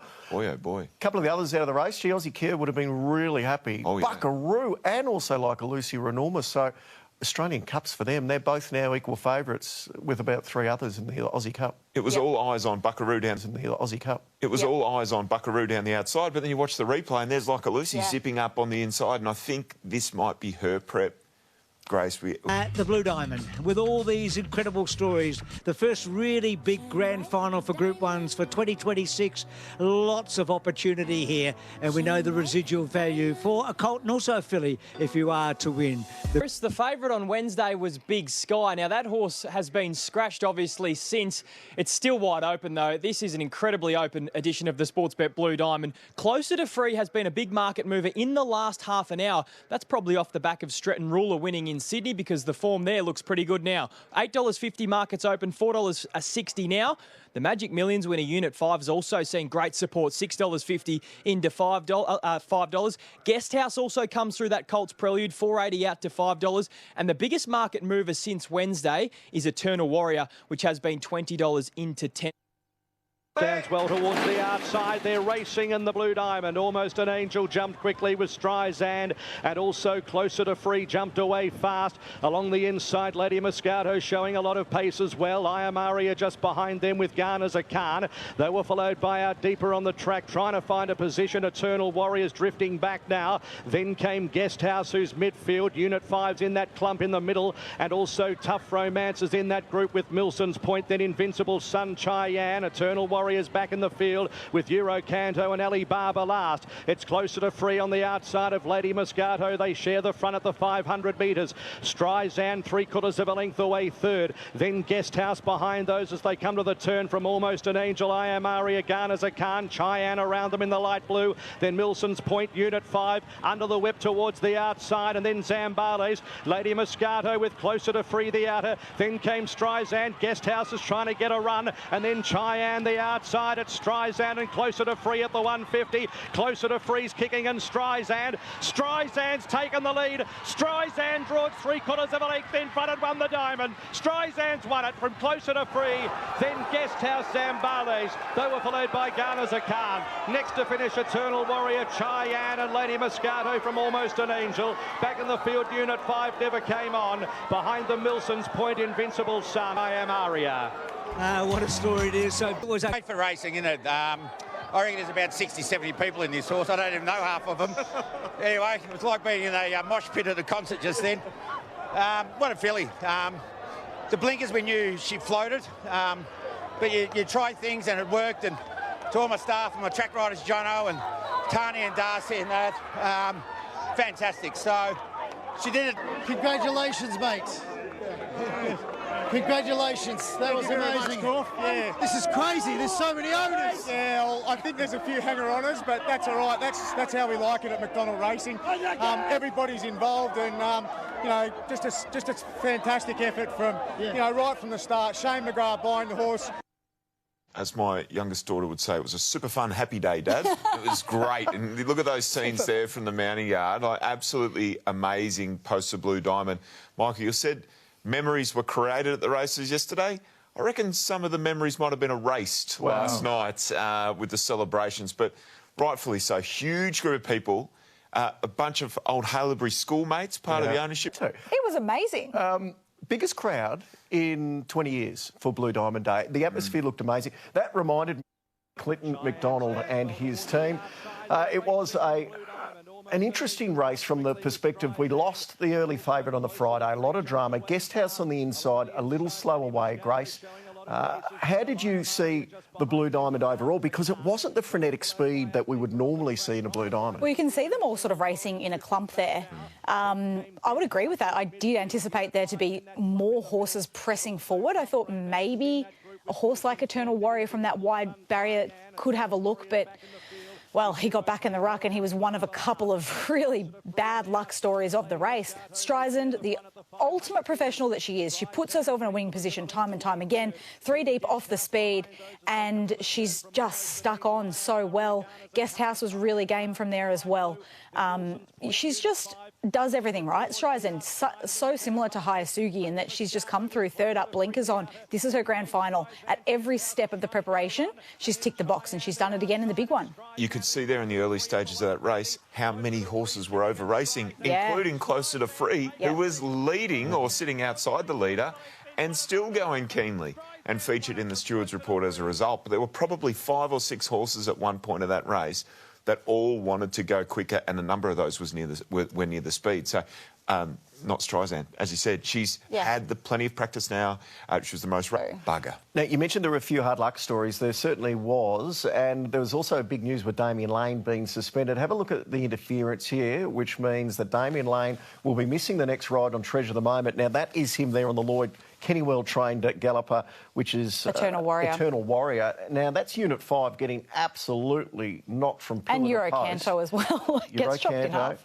Ali Barber had to make a long, sustained run from the back as well. Boy, so all of those were pretty unlucky. Now, because of that, Damien Lane was given 17 meetings. He's going to start that after next week because he wants to ride 60s in the Australian Guineas, but he won't be on Treasure of the Moment in the All-Star Mile now. We understand they're pushing on towards a golden slipper, so that's great. And I think the form from this Blue Diamond might stand up pretty well in Sydney because we're yet to see a standout in the 2-year-old brigade up there. The only thing I'll say is... OK. This could be the big V's year as far as the golden slipper is concerned. There's only been 2 Victorian-trained horses that have won the golden slipper in 30 years. Wow. Miss Finland was one, and the other one was Crystal Lily back in 2010. So it's been a big drought, but I think this could be the year that maybe we can break that hoodoo because... with such a history to it. A break and back with a third of the Group 1. Bruce, and Point Barrow is a very exciting filly. We get to see her back at the races here in this Group 1 contest, and she's got just the 50 kilos on her back. $2.70 in from $3.60 has seen a heap of support right through the week. Tropicus has the big weight, but will be up there on the speed. $7.50 on the second line of betting. GG's Mistruth as well. A sharp punter took a big chunk of $11 a couple of days ago. You're getting $9.50 now. Gallant Sun is still an entire looking to win a Group 1 at $9.50. And then you're looking at double-figure odds for some very... And she's bulletproof, ran second in the race last year in what was arguably a stronger edition, but has been $11 out to $18 despite a good back. Gates are back and away, and Spywire jumped away well with Way to the Stars out past the middle, and also Don't Hope To is forcing up in between those horses. Tropicus just behind them with Gallant Sun, she's bulletproof. Beyond centre field, Jedi Beale, and also Hedge from De Bergerac, Point Barrow, Persian Spirit, and at the tail of the field as they reach the 700 Oak Hill. Way to the Stars on the outside, led by a half length to in second place Don't Hope To as they come past the 600 marker. They were followed by Tropicus Tropicus out wide. Gallant Sun next the inner. Further back in the field, then out deeper on the track, pushing into a Jedi Beal with Spywire. Hedged about 5 off the lead. She's bulletproof. Point Barrow's third last around the corner. Tropicus Way to the Stars up to Gallant Sun as they reach the 253 across the track. Then came Jedi Beal. She's bulletproof. Further back is Hedged. It's Tropicus and Gallant Sun. Tropicus at the 150 draws to the front. Hedged the only danger. Tropicus led from Hedged. Tropicus drawing away. Tropicus won the Oakley Plate from Hedged. Gallant Sun, Jedi Beal, then Point Barrow, Persian Spirit. Next Spywire, Don't Hope Do. Further back, Way to the Stars, Oak Hill. She's bulletproof back behind those horses. And they were followed by De Bergerac, and Gigi's Miss Truth never left the stalls and was left behind. Okay, so Gigi's Miss Truth there, but locked in the barrier, couldn't get out, so to speak. But Tropicus for Craig Williams, a double for Willow, but not just a double, it's a Group 1 double. And he gets himself, you said, can he get 100? Well, he's nearly up to 90. He gets himself to 88. He's a fantastic Caulfield horse. He was there to be beaten over the last 200 metres. He actually hurled them off really well. Richo, it's a good... Plate horses will get anywhere near Kaying Rising. These are the second-tier sprinters. I don't want to deride the race, but because I love the Oakley Plate. I love it. It's the 144th running of this race, but I don't know. Is it stuck at the moment? It's 1 week after the Lightning. I don't think we're getting great fields in Oakley Plates. Hedged run second was enormous with 59 kilos, well under Tropicus. He's now the Group 1 horse that can head to the breeding barn, but this isn't an elite Group 1 field. It's not, but I think of the major sprint races that are feeling the pinch a little bit with the glut of options, this is the one that can kind of cop it a little bit because it's a handicap. So you can get away with it to a degree. Tropicus, Mr. Caulfield Grace. It's he must just wake up, look at the form guide and they say, well, you're off to Caulfield today, buddy, and he's like... Yep, it's my day. High five or hooving or whatever they do. He's pumped, right? He loves this place. He's only ever won at the track. He's so reliable, and it was a great win. Great for Kiora Stud 2. They've got a new stallion there to build around. Point Barrow, etc., the horses that got back in the field just weren't suited. They didn't go like Oakley Platers, so they weren't able to get into the race from well back. I think there'll be another day for Point Barrow. We know how talented she is. She might get a Group 1 option in a Sangster or something like that later on in the year. Well, I mean, this was her first go outside a 3-year-old company, and yes, it wasn't a vintage edition of the Royal Trophy. So the 4 horses to have won it since the change in the autumn. We start with Piero all the way through to Farnham, and 2 of those 4 are from the Waterhouse stable. Eskimo. This good late money has been for Hydrix, and it has been a strong firm into 360 now, over 40% of the overall hold here from 440 to that 360 mark. So we'll see what happens in the last couple of minutes. Sheiky is second best backed, albeit only half the hold of Hydrix at 370, just in from 380. Confederation has been a drifter 4 to 480. Stretton Ruler, a firmer at odds, 8 into 6. Incognito has been 550 all the way out to 10. Market tells us... Ready to run. The gates are back. Dr. Hook blew it. And Eviction Notice was fast into stride and is going to lead from Savage Look. Stretton Ruler fast improving from Wave Blaster on the rails. They're followed by Sheiky going forward. In the second half of the field is Hydrix. Confederation taken back from Dr. Hook.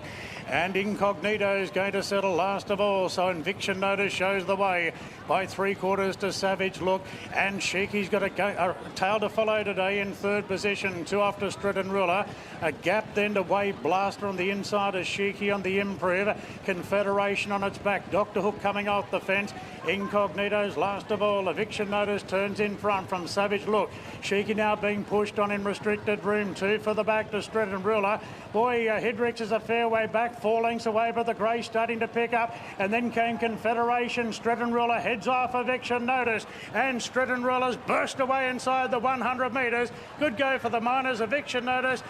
Then came Hydrix, Incognito late, but Stretton Ruler's blown them away in the Silver Slipper. Eviction Notice held on grimly to second, Hydrix third, followed by Sheiky, Savage Look, Incognito. Further back to Dr. Hook, Confederation, and Wave Blaster has finished tailed off. Lizzie Phillips-Stokes was pretty bullish this morning about this horse's chances. He was so hard to line up. 3.62 the numbers. 6.2 the numbers. He's won by a space. Look, he's going to be nearly Golden Slipper favourite tonight. He's absolutely blown them away. He said it was a good move yesterday. This horse was scratched out of the Diamond. He would have got a run as an emergency, but he drew 19, so they said, no, we're going to go up to Sydney early and have a crack at the Silver Slipper. And he absolutely obliterated the horses who were the top line for the Slipper market. Well, here's the Diamond form, isn't it? Through the Prelude, you know, where he's run fourth and the horse goes and wins by 4 lengths. Like Hydrix has found the line okay, but not at the level that he was at his first start, you wouldn't have thought. If that's the right form, Grace heading to the Slipper, it might be a Victorian whitewash. You love to see it. You love to see it. I would have paid to see what's a result of that performance. We're going to see many of those Blue Diamond runners say, we're definitely going to the Slipper. It's not a, oh, will we, won't we? It's a, absolutely we're going there because they're right in the race. Where is Hard Kick? Winner at that stage.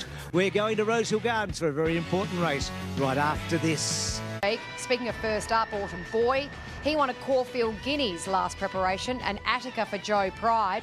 Another one for Godolphin was a winner of the Spring Champions. He's just getting a touch soft late now, 250 out to 260. He's actually not best backed. That lies with Autumn Boy. So Ninja has 30% of the money. Autumn Boy has 45% of the overall hold here, 360 into $3. He's the money horse. Napoleonic, very little on him, 350 to 390. Shangri-La Boy has been out the gate, 650 to 11. Similar with Attica, 12 to 16. And then again... Ready to go now. Racing and a beautiful line out of the gate. Shangri-La Boy jumped well with green spaces and Ninja's pushing through on the inside. Napoleonic sits just behind them, followed by Rivellino, Autumn Boy, and Attica's last, and there's only a few lengths covering the field, but Ninja in front. Shangri-La Boy pours the pressure on the outside, and Shangri-La Boy will take the lead. Ninja racing a bit keenly in second. It takes hold of now, 2 lengths clear from green spaces, then Rivellino pushing through on the rails on the inside of Napoleonic. Autumn Boy and Attica are the last 2. So Shangri-La Boy work to lead at the 800 metres, out by a length and a half. Ninja hard on the bridle in second, a length after green spaces, followed by Rivellino. Napoleonic the outside from Attica, and Autumn Boy being quietly ridden last 5 off the lead. Shangri-La Boy approaches the bend, a length in front. Ninja stalks in second, followed by Rivellino, green spaces. Napoleonic's pulling out. Autumn Boy gets onto his back into the straight. Shangri-La Boy giving a good sight. Verry hasn't popped Ninja the question yet, and he ranges up on the outside, and now Ninja pushed on, takes the lead. Napoleonic 2 lengths away is giving a good chase. Ninja at the 200, a length and a half clear to Napoleonic. It's Ninja in front from Napoleonic and Autumn Boy and Ninja. Oh, he's a quality gelding this. Ninja pulls away to win the Hobart field by 2. Napoleonic second, Autumn Boy third. Attica doing his best work into 4th, followed by Rivellino, green spaces, and Shangri-La Boy got really tired at the tail of the field. Lizzie, I reckon it's a great result for the Autumn going forward. I mean, Ninja, we wanted him to stand up today, and Tommy rode him so confidently. Terrific runs behind him. I mean, Autumn Boy and Attica have just got a big red light on them, haven't they? But it was a good win. He's a terrific... Redemption. Yeah, look, it's good to see him come back and do that. It was obviously his biggest... the Magic Millions Guineas was a disappointment, but I was just more interested in how he was going to measure up against some, really good 3-year-olds down here, and, he got the job done. Tell us about him. My racehorse, don't forget, join the competition. If you want a free share, you could have a Group 1 horse like this. Really impressed with Autumn Boy and really impressed with Attica here, Sharky, as well. Yeah, both really good runs. And green spaces too in the white cap. I thought that was a really nice run for a horse probably looking for more ground. Ninja, boy, it just still irks me. The Magic Millions Guineas result, I can't get over that. He's a stronger race. He wins it with ease. Don't tell me he wouldn't have won that race if he didn't get run off the track. It's hard to get a protest upheld at the moment. Oh, very hard. Yeah, really good first up, second up runs for a lot of those horses. But how do you think She's an Alibi compares to them? I think she wins. Yep. Okay. I do. Very bullish. I think Autumn Boy will come on a lot for that run. He will, but he's always out the back needing the right runs. I just think She's an Alibi. She's got every single weapon in her arsenal that she needs. But we'll see. David Hayes, Kying Rising on the verge of history. How are the nerves holding up? Look, we are a bit nervous. We just want to get it over and done with. When it's 40 to 1, the second favourite, I think, or 45 to 1. He's expected to win, and the way he's behaving, I think he should get the job done. and I think he'll run. Of the race book here, 17 wins in a row, looking to make it 18 here in the Queen Silver Jubilee Cup. Yeah, to break Silent Witness's long-standing record. So I think he can do it. He looked absolutely superb. Kudos. He hasn't won it yet. He should. 2 goes in for second. Lucky Swain S. He was gallant behind Romantic Warrior, who's at 46. Thank you, Tom. Last one's going into the 1400. History beckons in 1,400 metres from now. If Carrying Rising can win this, they're racing. He was about second or third away. Co-partner Prance beat him out, but Carrying Rising just cruised on the inside to match him. Lucky Swain S's third, Helios Express fourth, and Red Line fifth on the inside. Then Packing Hermod. One off is Raging Blizzard from Patch of Theta. Over. He's 2 lengths in front of Carrying Rising and third Patch of Theta. Fourth is Lucky Swain S and fifth is Helios Express. Then Red Lion, 3 wide Packing Hermod. The middle Raging Blizzard, 2 lengths to Sunlight Power, and Galaxy Patches last of all. The leader is co-partner Prance. 600 metres left to go. Carrying Rising's come away from the rail. He's yet to go after the leader. Then came Lucky Swain S, followed by Patch of Theatre and Packing Hermod. 400 metres left to go. They're at the Silent Witness statue now. Carrying Rising. Purdon shakes the reins. He's put 2 lengths on co-partner Prance. Lucky Swain S, and they were followed then by Helios Express, but it's Carrying Rising, 125 to go. 5 on Helios Express, 7,629 days ago. Silent Witness won 17 in a row. Today, he hands it to Carrying Rising. 18 wins in a row, and he beat Helios Express and either Lucky Swain S, Galaxy Patch, or Raging Blizzard. Then co-partner Prance, Sunlight Power, and it is history at Sha-Tin. Carrying Rising. It's been 20 plus years, 21 years, 7,629 days since Silent Witness 117. Some great horses had tried. They came up short. They weren't a Carrying Rising. 18 in a row. Now you can unfurl the banner because he's done it in his own trade. He's now the record holder for the most consecutive wins in Hong Kong. He's the world's best sprinter. He's the best. He's a horse of a lifetime, isn't he? You know, I just shake my head every time with the performance he puts up and the ease at which he does it. I just got to pinch myself. I'm so lucky. It's amazing, Zach, to think you've ready. The champion that is Makybe Diva, and Xander Maguire joins us with some really sad news. Some really sad news, Richard. I've just got off the phone with Tony Santic, the owner of Makybe Diva, who confirmed that she passed away this morning. She had a short, brief battle with colic at the age of 27 and has passed away. 3-time Melbourne Cup winner, Australian Racehorse of the Year in 2005. We've just got a brief quote from Tony, who said... But she won the races you want to win. 3 Melbourne Cups. She won a Cox Plate. She won an Australian Cup. She went up to Sydney and won a Sydney Cup and a Tancred. As a stale, Izzy, there's none better. There was none better. She was, in the end, she was... Moment doing that, and she was going, and she stood there and looked at the crowd, like, you know, it just, even because I'm talking about this now, and it still blows me away. It'll be something that will be spoken about as part of folklore. As long as the cup continues, her name will be mentioned. The Diva. She left a pretty big footprint in Australian sport. And she's done it not once, not twice, but a third. She is our champion. Go and find the smallest child here, because that child may be the only person who ever lives long enough to see something like that again, because none of us will.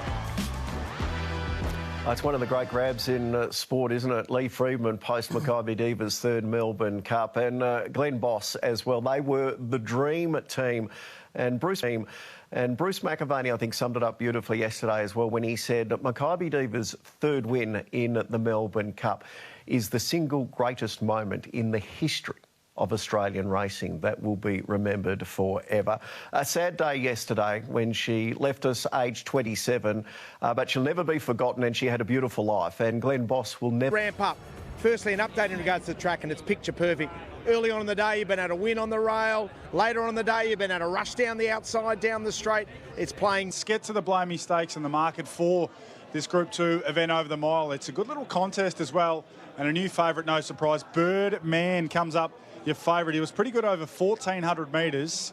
Doesn't have any wins down at this trip, but certainly market expecting him to run a good race here up to the mile. $3.50 a price. Air Assault looks the obvious on Speed Horse. $4. And racing, and Apulia from barrier number 2 broke away pretty well with Ensuto Air Assault. Plymouth from out wide is also trying to find a forward position, and Willie Dewitt's probing through. Holy Mans holds its position on the inside and will lead the contest from Air Assault and Willie Dewitt 3 wide, a length and a quarter Plymouth deeper. Then Ensuto Apulia, followed by Birdman, Casino 17, Mark Twain second last, and One Smooth Operator whipped them in at the 1200. Air Assault is the front runner with the neck carriage low, a half length outside of Apulia, a length and a quarter Birdman, Casino 17, 2 lengths One Smooth Operator, and Mark Twain is last as they head towards the halfway marker.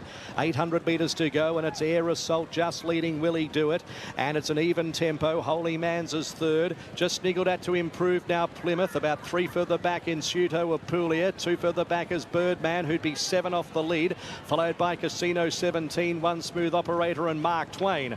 They run for the money. 500 metres to go in the Blamey. It's Air Assault shook up with on the outside Willie Dewitt a neck away. Holy Mans is poised, needing some room. Plymouth the outside is moving up, and they're 2 lengths in Ensuto Apulia. Birdman down the centre of the track is starting to come on. 250 metres to go. It's Air Assault flat to the boards with Birdman the outside. Birdman strikes the front, then Plymouth in Ensuto. Holy Man still not out, but it's Birdman 50 metres to go coming away. It'll win the Blamey. Birdman first, Ensuto just second from Mark Twain, then a photo fourth, Apulia Plymouth, then Air Assault, Holy Mans, Casino 17, One Smooth Operator, and last Willie Dewitt. Chris Waller is just a genius, isn't he? He's been able to get this dead set stayer to somehow run superbly first up at 1,400 metres. And quite yet, that straight is very, very long, but he was able to make an absolute mess of them. You're right, Mark Twain has he's run an absolute blinder, hasn't he, along with... Next week, he'll probably be going straight into the Australian Cup because Aussie and his owners have already got... The autumn, 2,000 metres just seems perfect for him. I took a risk on him yesterday. I just thought maybe second up, he might be looking for that ground. But he had them covered a long way out and was very good through the line. The other horse of interest, a bit more ground. What's happened to Willie Dewitt? He's a lot of other days. They've tried everything with this horse. They've looked at the genetic biomarkers that suggest he's more of a miler, 2,000 metre horse. He was bought off the back of a really impressive Derby campaign. He is a shadow of his former self, unfortunately, Willie Dewitt. Good to see Mark Twain hit the line like he did. Yeah, and has done before, fresh. Yeah. I think last prep, the can pull out a fresh run. Just from an Australian Cup point of view, is he well and truly in the mix, do you think, Ollie, or is he still got a bit of a ground to make up on a Buckaroo type heading to an Australian Cup? Yeah, I think he's in the mix. He's probably in the market behind those horses, but I think he's in calculations for sure. Yeah. We'll see what happens. The Australian Guineas. Some history and tradition, doesn't it, as we build up towards the Group 1 Australian Guineas, the 41st. He came quickly, but he was superb. And then we build up now, Katie, to this battle, 60s versus Observer. It's Waller versus Observer. He looks like he is an absolute superstar of the future. Tactically, he's got all the tricks. He can go forward and he can race on speed. Interesting part here, not necessarily from a market perspective, west of Swindon, out of the same camp. They say they're going to go forward on that gallop, and maybe that allows he and Observer to control the tempo of the race. He's $1.80, plenty of multis with the Blue Army, and you've got Tempted rolling all up into Observer. $1.80 your price. I doubt you'll see $2. 60s, very good here at 14, was deep all the way, probably ticked any queries about the mile, but still has to... Ready. Right, clear. All clear given and away. Romantic Encounter from the centre. Jumped away very fast with Bing Eye. Observers out well. 60s out pretty well towards the outer midfield at this stage. And West of Swindon's also punching up. Express Class is a bit closer today. 60s 5 deep into that first corner. So after 300 metres, the leader Romantic Encounter by about a length and a half as 60s is sweeping across. Observer is right underneath the second favourite here. And they're 2.5 West of Swindon, followed by Express Class, Bing Eye, Officiate, Victoria's Spirit, Planet Red, well back with On a Vuitton. Romantic Encounter, 1,000 metres to go, spreads them, and that was able to give 60s the one-off cover on the outside. They were followed by Observer, and they're about 2.5 lengths West of Swindon. Express Class, a length and a quarter, Bing Eye, Officiate, well back. Then Victoria's Spirit, 2 lengths Planet Red, and last On a Vuitton. 700 metres to go. Romantic Encounter, the leader, by a length and a quarter, 60s. Third, the inside Observer. Fourth is West of Swindon. Then Express Class, Bing Eye, Officiate, well back in the field. Victoria's Spirit, Planet Red, and On a Vuitton as they run for home in the Guineas at the 500 metres. Romantic Encounter by a length to 60s. A beautiful run appears for Observer, the inside.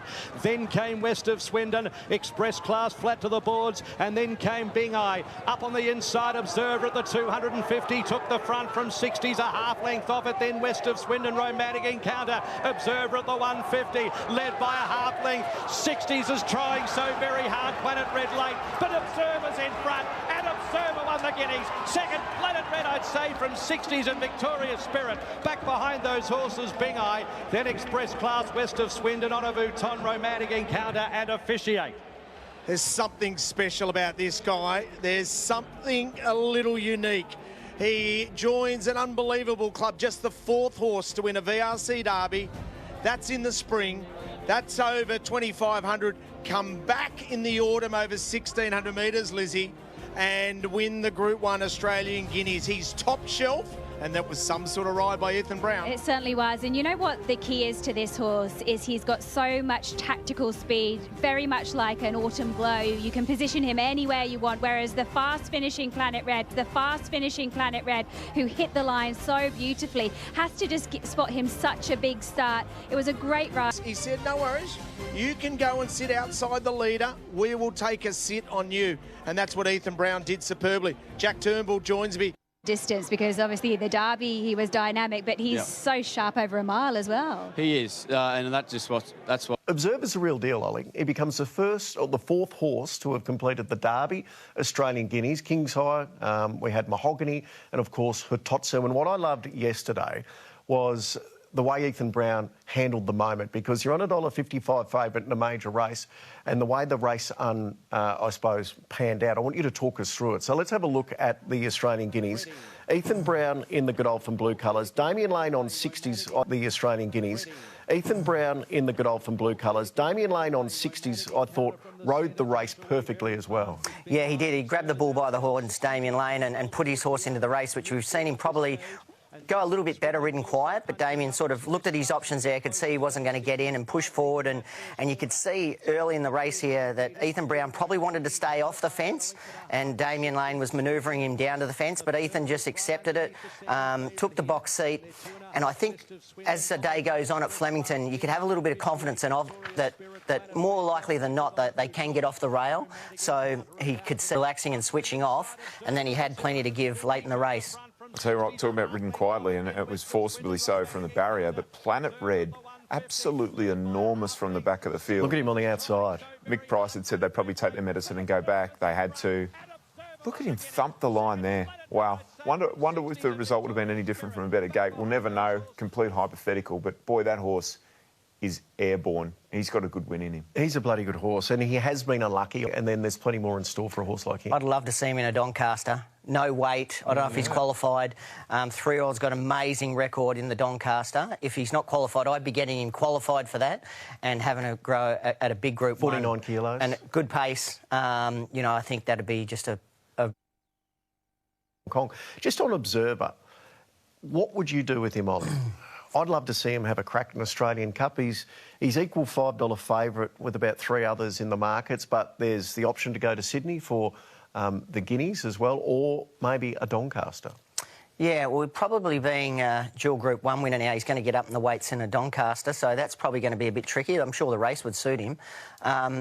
I'd be looking at to see the depth of strength in a race like the Australian Cup, or the Rosehill Guineas are the options as well, how strong that looks. So there's plenty of options for him, but he's proven 2,000 metres is no problem for him. Just depends what Godolphin... Will really elevate his value long term is whether he can beat the older horses at weight for age. And then, of course, we've got a Cox Plate at this track later in the year. 2,000 metre Australian Cup, perfect road test while you're in form like this, as a 3-year-old. The beauty of this horse, and you see it in the last 200 metres, when challenged, he really gets low and long into that stride and gets that head flat into his work. He's so tough, and you can see him really reaching and trying to win. It's a great quality to have. And if you're and she's well backed, because these days it is all about the multis, and all the favourites have been winning, and Sports Better in some bother. But Alpha Sophie comes up $1.80 right here, right now. She looks very, very talented in this English sprint. It's hard to see them beating her based on what she's been able to do recently. There are a couple... Ready and they're racing. Rohija to the outside, jumped away pretty well. Garwood in a little bit of a scrimmage shortly after the start. Laastro Chat began well with also Jenny the Ninja as they spread across. Laastro Chat is showing good speed. Tornado Queen isn't too far away. Layla up the middle leads the outside division. Alpha Sophie's about 8th or 9th and up on the nickel a little. Nashville Jack is underneath of her, followed by Get a Good Feeling, Flyer Awasita. They were followed next in the field by a Garwood, and then well back in the field is Fundamental Nature with Trapper John, Rohija, Tana Lily, and last of all is Night Agent. La Astro Chap the leader from Tornado Queen and Layla in the white jacket. Signature sent behind them from Jenny the Ninja. Alpha Sophie's nice and close, 2 lengths off the lead, and then came Nashville Jack. A Garwood well back, Get a Good Feeling, Flying Awasita, Tana Lily and Fundamental Nature as they reach the 250 metres. La Astro Chat with Alpha Sophie letting down, hasn't pinged yet. Signature Sent still there, and Nashville Jack over on the far side is coming through. Nashville Jack 100 metres to go, took the front. Get a Good Feelings finishing well. Nashville Jack, Get a Good Feelings coming at it over the top, and Get a Good Feeling won it. Nashville Jack second, Photo third. Fundamental Nature a good run, and a Garwood followed by Tana Lily, Trapper John, La Astro Chat and Night Agent. Then Rohija Signature Sent. Back behind them, Jenny the Ninja, Flying Awasita, Tornado Queen. Well, she just over-raced. That's the story of the race for Alpha Sophie. She hated the straight. She just saw daylight throughout and put her head up and hated it. Whereas Get a Good Feeling, loves it here at Flemington. We saw her win an Edward Manifold. We saw her win a Wakeful here. That's 1,600 metres. That's 2,000. Well, here she is over 1,200 metres winning at a huge price. Get a Good Feeling is a terrific filly. And well done. Soil today, and Sweet Embrace Stakes is coming up for the 2-year-old fillies as we check in with Ellie Mosley for a market. Well, Katie, there has been a drift for the favourite here, Pembury, but that is because she is our tab lay of the day. We're taking her on. So she's very well backed. In fact, she was best backed earlier this week on the card. Brave. 65% of the money here, $1.95 out to $2.50. So they're just dangling that carrot, are our tab traders. Spicy Miss then has been affirmed $5.50 into $4.20 by choice. 270, the latest call. Gates are back. They're off and racing. She's jumped out about midfield, but starting to muster well. By Choice won the start, and there's Pembury immediately underneath. Spicy Miss in third spot from Kieran Starr, then Hardanger, Lumbini. Screen Icon snagged back, and the roughie Sumax at the rear of the field. By Choice is pressing on the outside of the favourite Pembury. Took hold there, and Clark will get the front here on By Choice, and this allows Spicy Miss to go up on the outside. Pembury ridden with a sit-in third, one off the fence. Kieran Starr the outer, Hardanger the rails. A length further back to Lumbini, Screen Icon and Sumac. Bunching field approaching the corner. By Choice being eyeballed by Spicy Miss. Kieran Starr on the outside. The favourite is wedged between them, Pembury. Hardanger pinches an inside one with great haste, and Lumbini stoked up right behind them. So Hardanger's whipped up on the inside. Spicy Miss, By Choice, Kieran Starr. Pembury's not doing enough at the moment. Laying in under pressure, Spicy Miss from Kieran Starr. Screen Icon down the outside. Pembury in a pocket. Spicy Miss all out. Screen Icon's going after it. Spicy Miss a half in front, a neck in front. Spicy Miss clings on, won the Sweet Embrace. Beat Screen Icon. Third By Choice, then Hardanger, Pembury. Hard to make her run, really. She was held up a bit, but she didn't show any zip. Then Lumbini, further back Sumac and Kieran Starr. So Spicy Miss wins. So Kieran Maher's got a live contender towards the slipper. And that was a nice performance. The filly by Trapeze Art. Let's have a look at the Sweet Embrace. This is the fillies yesterday. Kieran Maher to the fore again. Here's Spicy Miss. That's her there with the big baldy face and the derby colours. Tough, gutsy win here, Shark. But again, not much between these. It was a bunched finish, as Ollie had to say. And I'm not sure who's got the advantage, the girls or the boys, when it comes to these Sydney 2-year-olds? Yeah, not sure. Spicy Miss have been around the mark. Probably wouldn't have wanted it much further. The Screen Icon was making good headway. Interesting run in that race was number 6, Pembury, who looked so good in Queensland for Tony Gollan. Just seemed to lose concentration, lose touch with them coming around the corner. You can see it in behind them there with the royal blue and the light blue, the little white speck on its head. Just gets detached a little bit here, then picks up, refocuses and goes to the line quite well in, semi-restricted room. Curious run from that horse. Obviously has ability. I don't know if the slipper winner was in that race. The market says it's not. Despite the win, Spicy Miss is still around about $18. This is a good go, and today as well. He was quiet during the week, but they've really started to come for him now at $1.90 now. Interesting, Richo. Do you see the setback as a bit of an issue? Has it been enough time? Katie, as we get ready for the Skyline. Wave and odds on. And they're racing. And Plagiarism was one of the first into stride. Knightsbridge is showing speed together with Spring Ruler is pretty handy. And now Warwaven's allowed to slide along the rails, going up to join the front runner. They're followed in the second half of the field by Fireball. McDonald can't find a spot in. He's caught wide. Then Central Europe. High Alert. Campione d'Italia is pulling again.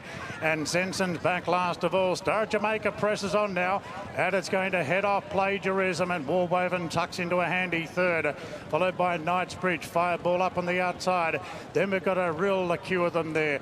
Over on the inside is Spring Ruler coming to the turn from Central Europe. Campione d'Italia, Zensen and High Alert into the straight. Star Jamaica leads from Plagiarism, and King has to take the inside run on Warwaven. Star Jamaica's put it even closer to the fence. Further back to Knightsbridge. Campione d'Italia running on, and Fireball. Star Jamaica is just the leader. Warwaven's going up to join it. Warwaven, Star Jamaica, Plagiarism and Campione d'Italia's chiming in, and down the outside is Central Europe. What a finish! Campione d'Italia and Central Europe. They're the two, I'd say, just in front of Star Jamaica and Warwaven, followed by Fireball. Then Plagiarism, High Alert, Knightsbridge, Zensen. Last in was Spring Ruler. Oh, this is close. Is it Campione d'Italia or is it Central Europe? Do we have an Italian accent, Katie? Or just a general European one? That's what we're about to find out. It is a driving go. One thing we do know, Central Europe, if it hasn't won, it should have. It was held up the entire length of the straight as it still picked itself up and got there on the line. Oh, it's close. Goodness. Oh my goodness, just give me a second to gather my thoughts. I just didn't know where to look. What a race. Central Europe has just ran out of his skin, but he's got nailed there. He's gotten beat. He's run second, so well done to Ali Mosley, who found Campione d'Italia. You say it better than me, Richo, but what a performance there. He really did improve out of what he did first up in the Lonhro, but he's a gorgeous colt, and well done to Newgate and Henry Field and his whole team there. He's a beautiful, stunning... Beaten by far. The big mover has been Central Europe from the Wallace stable, who was second. It should have won. It was unlucky in this race, which was the Skyline. The stablemate beat it, Campione d'Italia. Now, that's it in the McNulty Yossi colours there. Only a little thing, isn't it? Central Europe, but it was very unlucky. And then you've got the other Waller runner on the outside coming home. That's Warwaven on the inside, Ollie, who's fighting on, not beaten far. What was your assessment of Warwaven, first of all? I was OK with it. I wouldn't be dropping off him yet. He was up on pace first up on the worst part of the track, so I'd be a bit forgiving of him. But, his favouritism is a little shaky. But once again, a bunch finished, little time between them. I think Central Europe, I heard yesterday on the coverage that he still needs more prize money to get in, so he may have to have another run to actually break his way into the field. So possibly not ideal, where he runs a week before. I think it's in the Skyline to get some some more prize money to get into. I think barrier draws are going to be so important this year with such an even field, and that's going to determine a lot in the market in the race, I think. We've seen free. I know it's not nominated, but they said they're going there. It's around about $26 in the slipper. I'd rather be backing it at $26 than $6 Wool Woven. I think that's the Melbourne-Sydney thing. They always they never respect the Melbourne 2-year-olds as much. And I kind of get that in a way because they're not trained to go right-handed. They're not Johnny on the spot there doing it. But this year, I think you really have to respect the Melbourne horses. Yep, OK. So here, but we're still on a soft 6. Most jockeys reporting that it's racing more like a 5 with this beautiful sunshine that we've got in Sydney today. She's running a number of Group 1s, including a Blue Diamond and a Golden Slipper at 2, and then a Golden Rose and an Everest behind Car Ying Rising at 3. Though she is yet to win a Group 1. Her first up appearance, Halley. And that is the silverware that the winner gets to take home. The Group 1 Surround Stakes for the 3-year-old fillies over the 1,400 metres as we get a mark with the 1,400 metres, as we get a market with Ali Mosley. Well, 65% of the money sits with your $1.60 favourite here in Tempted, who looked an absolute picture in the yard, and there are over $2 million of multis through her. So that's a fair chunk. So Tempted, as I said, your $1.60 favourite. They just continue to come for her. Apocalyptic has been easy, $4.20 out to 5. The only other one that's seen any real support is Elleegant Dancer, who's been 11 into 9s. Then Savvy Halley is at 10. Gap to the rest. The light, stand by. Group 1 Surround Stakes, ready. And they're racing. Apocalyptic was last out of the gates, and Savvy Halley jumped well again today. Savvy Halley pressing on. Going forward is Sunrays to try and hold it out. Tempted jump well, she's third, then Karinska, followed by Elleegant Dancer, Apocalyptic, Panova, and Queen of Clubs is the last one. So Nash takes Savvy Halley to the front. Nash is trying to rinse and repeat the light fingers victory, and Savvy Halley leads comfortably. Moving up to second, Elleegant Dancer in front of Sunrays. Karinska is fourth the inside, and Tempted one off the fence. So Chad Schofield not risking being trapped on the fence. A length and a half away to Apocalyptic, so Berry's got plenty of options from there. Queen of Clubs goes up the fence, and Panova is the last one. Savvy Halley jogging in the lead of the 600 by 2 on Elleegant Dancer. A couple off to Karinska and Sunrays.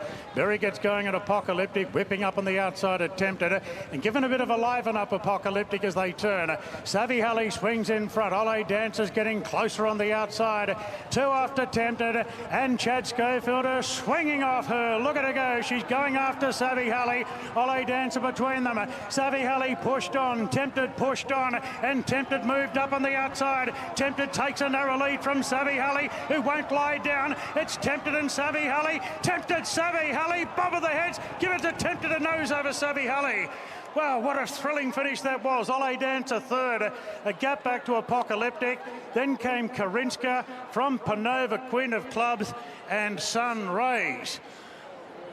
Got there just right on the line. Kieran Maher can take a big breath. What a quality filly she is. And Chad Schofield, Halley saying, not on my watch.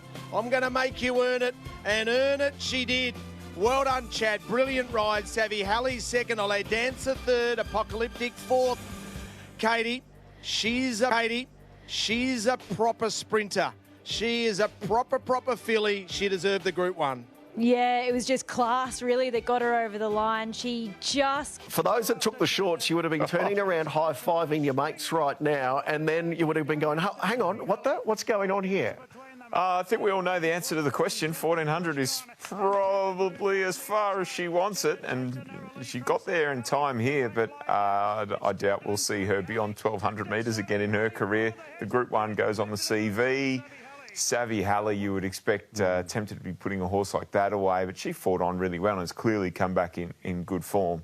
But, yeah, 1,200 metres only, I think, from now on, Nolly. Yeah, I agree with you there, Shark. Yeah, I'll be surprised if we see her at 14 again soon. Yeah, they got a decision whether they go to the $1 million Arrowfield, the Group 1 race, or whether they bring her down for the William Reid. So we'll see what Godolphin want to do there. All right. As he deepens into the preparation.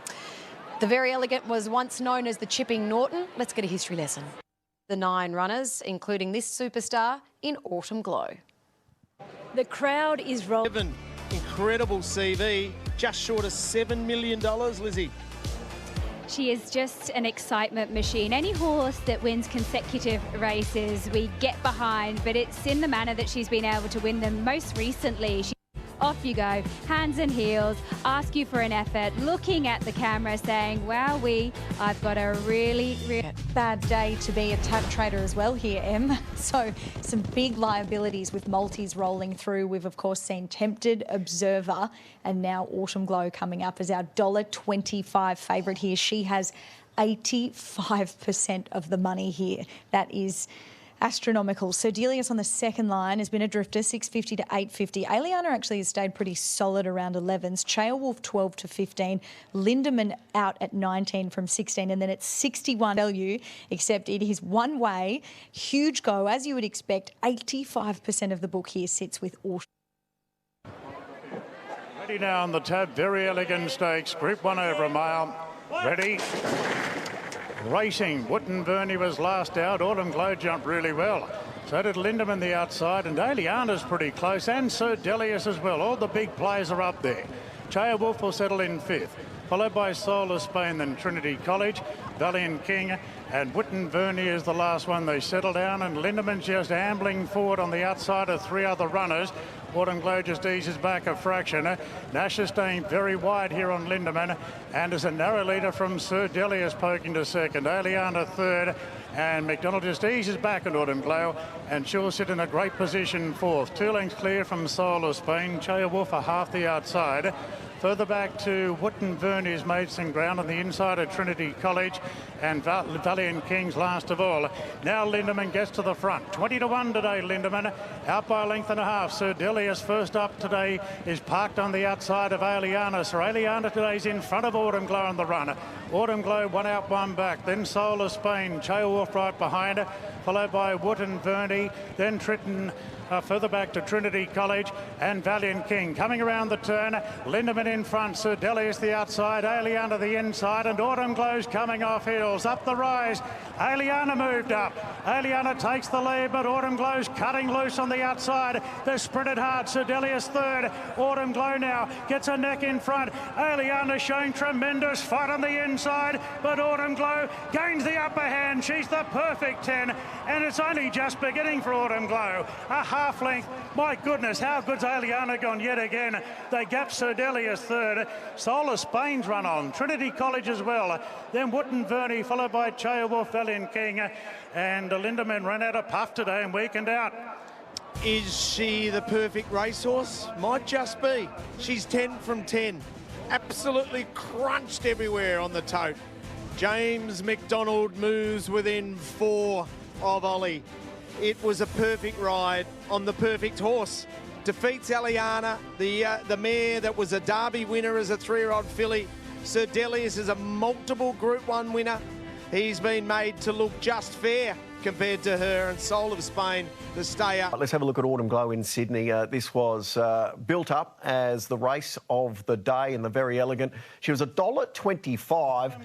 She delivered, Ollie. I love the run of Elleegant here, and gee, we're spoiled at the moment. We've got some really good horses, and they're all standing up. Yeah, she just had the perfect run there yesterday, sort of the one you wanted to be on in the run. But, you know, Elleegant tested her a little bit there. She's come back in great form. I was really pleased with Sir Delius's return there. I thought he was a bit fresh and over-raced early when Willow put him up into a spot. And Trinity College was a nice run just behind them as well, I thought. Yeah, loved the run of Trinity College, but boy, Elleegant is going to be something when she gets to her right distance range. And we hoped she'd make that progression, and from the spring, and Chris Waller was saying physically she's probably not where I'd like her to be.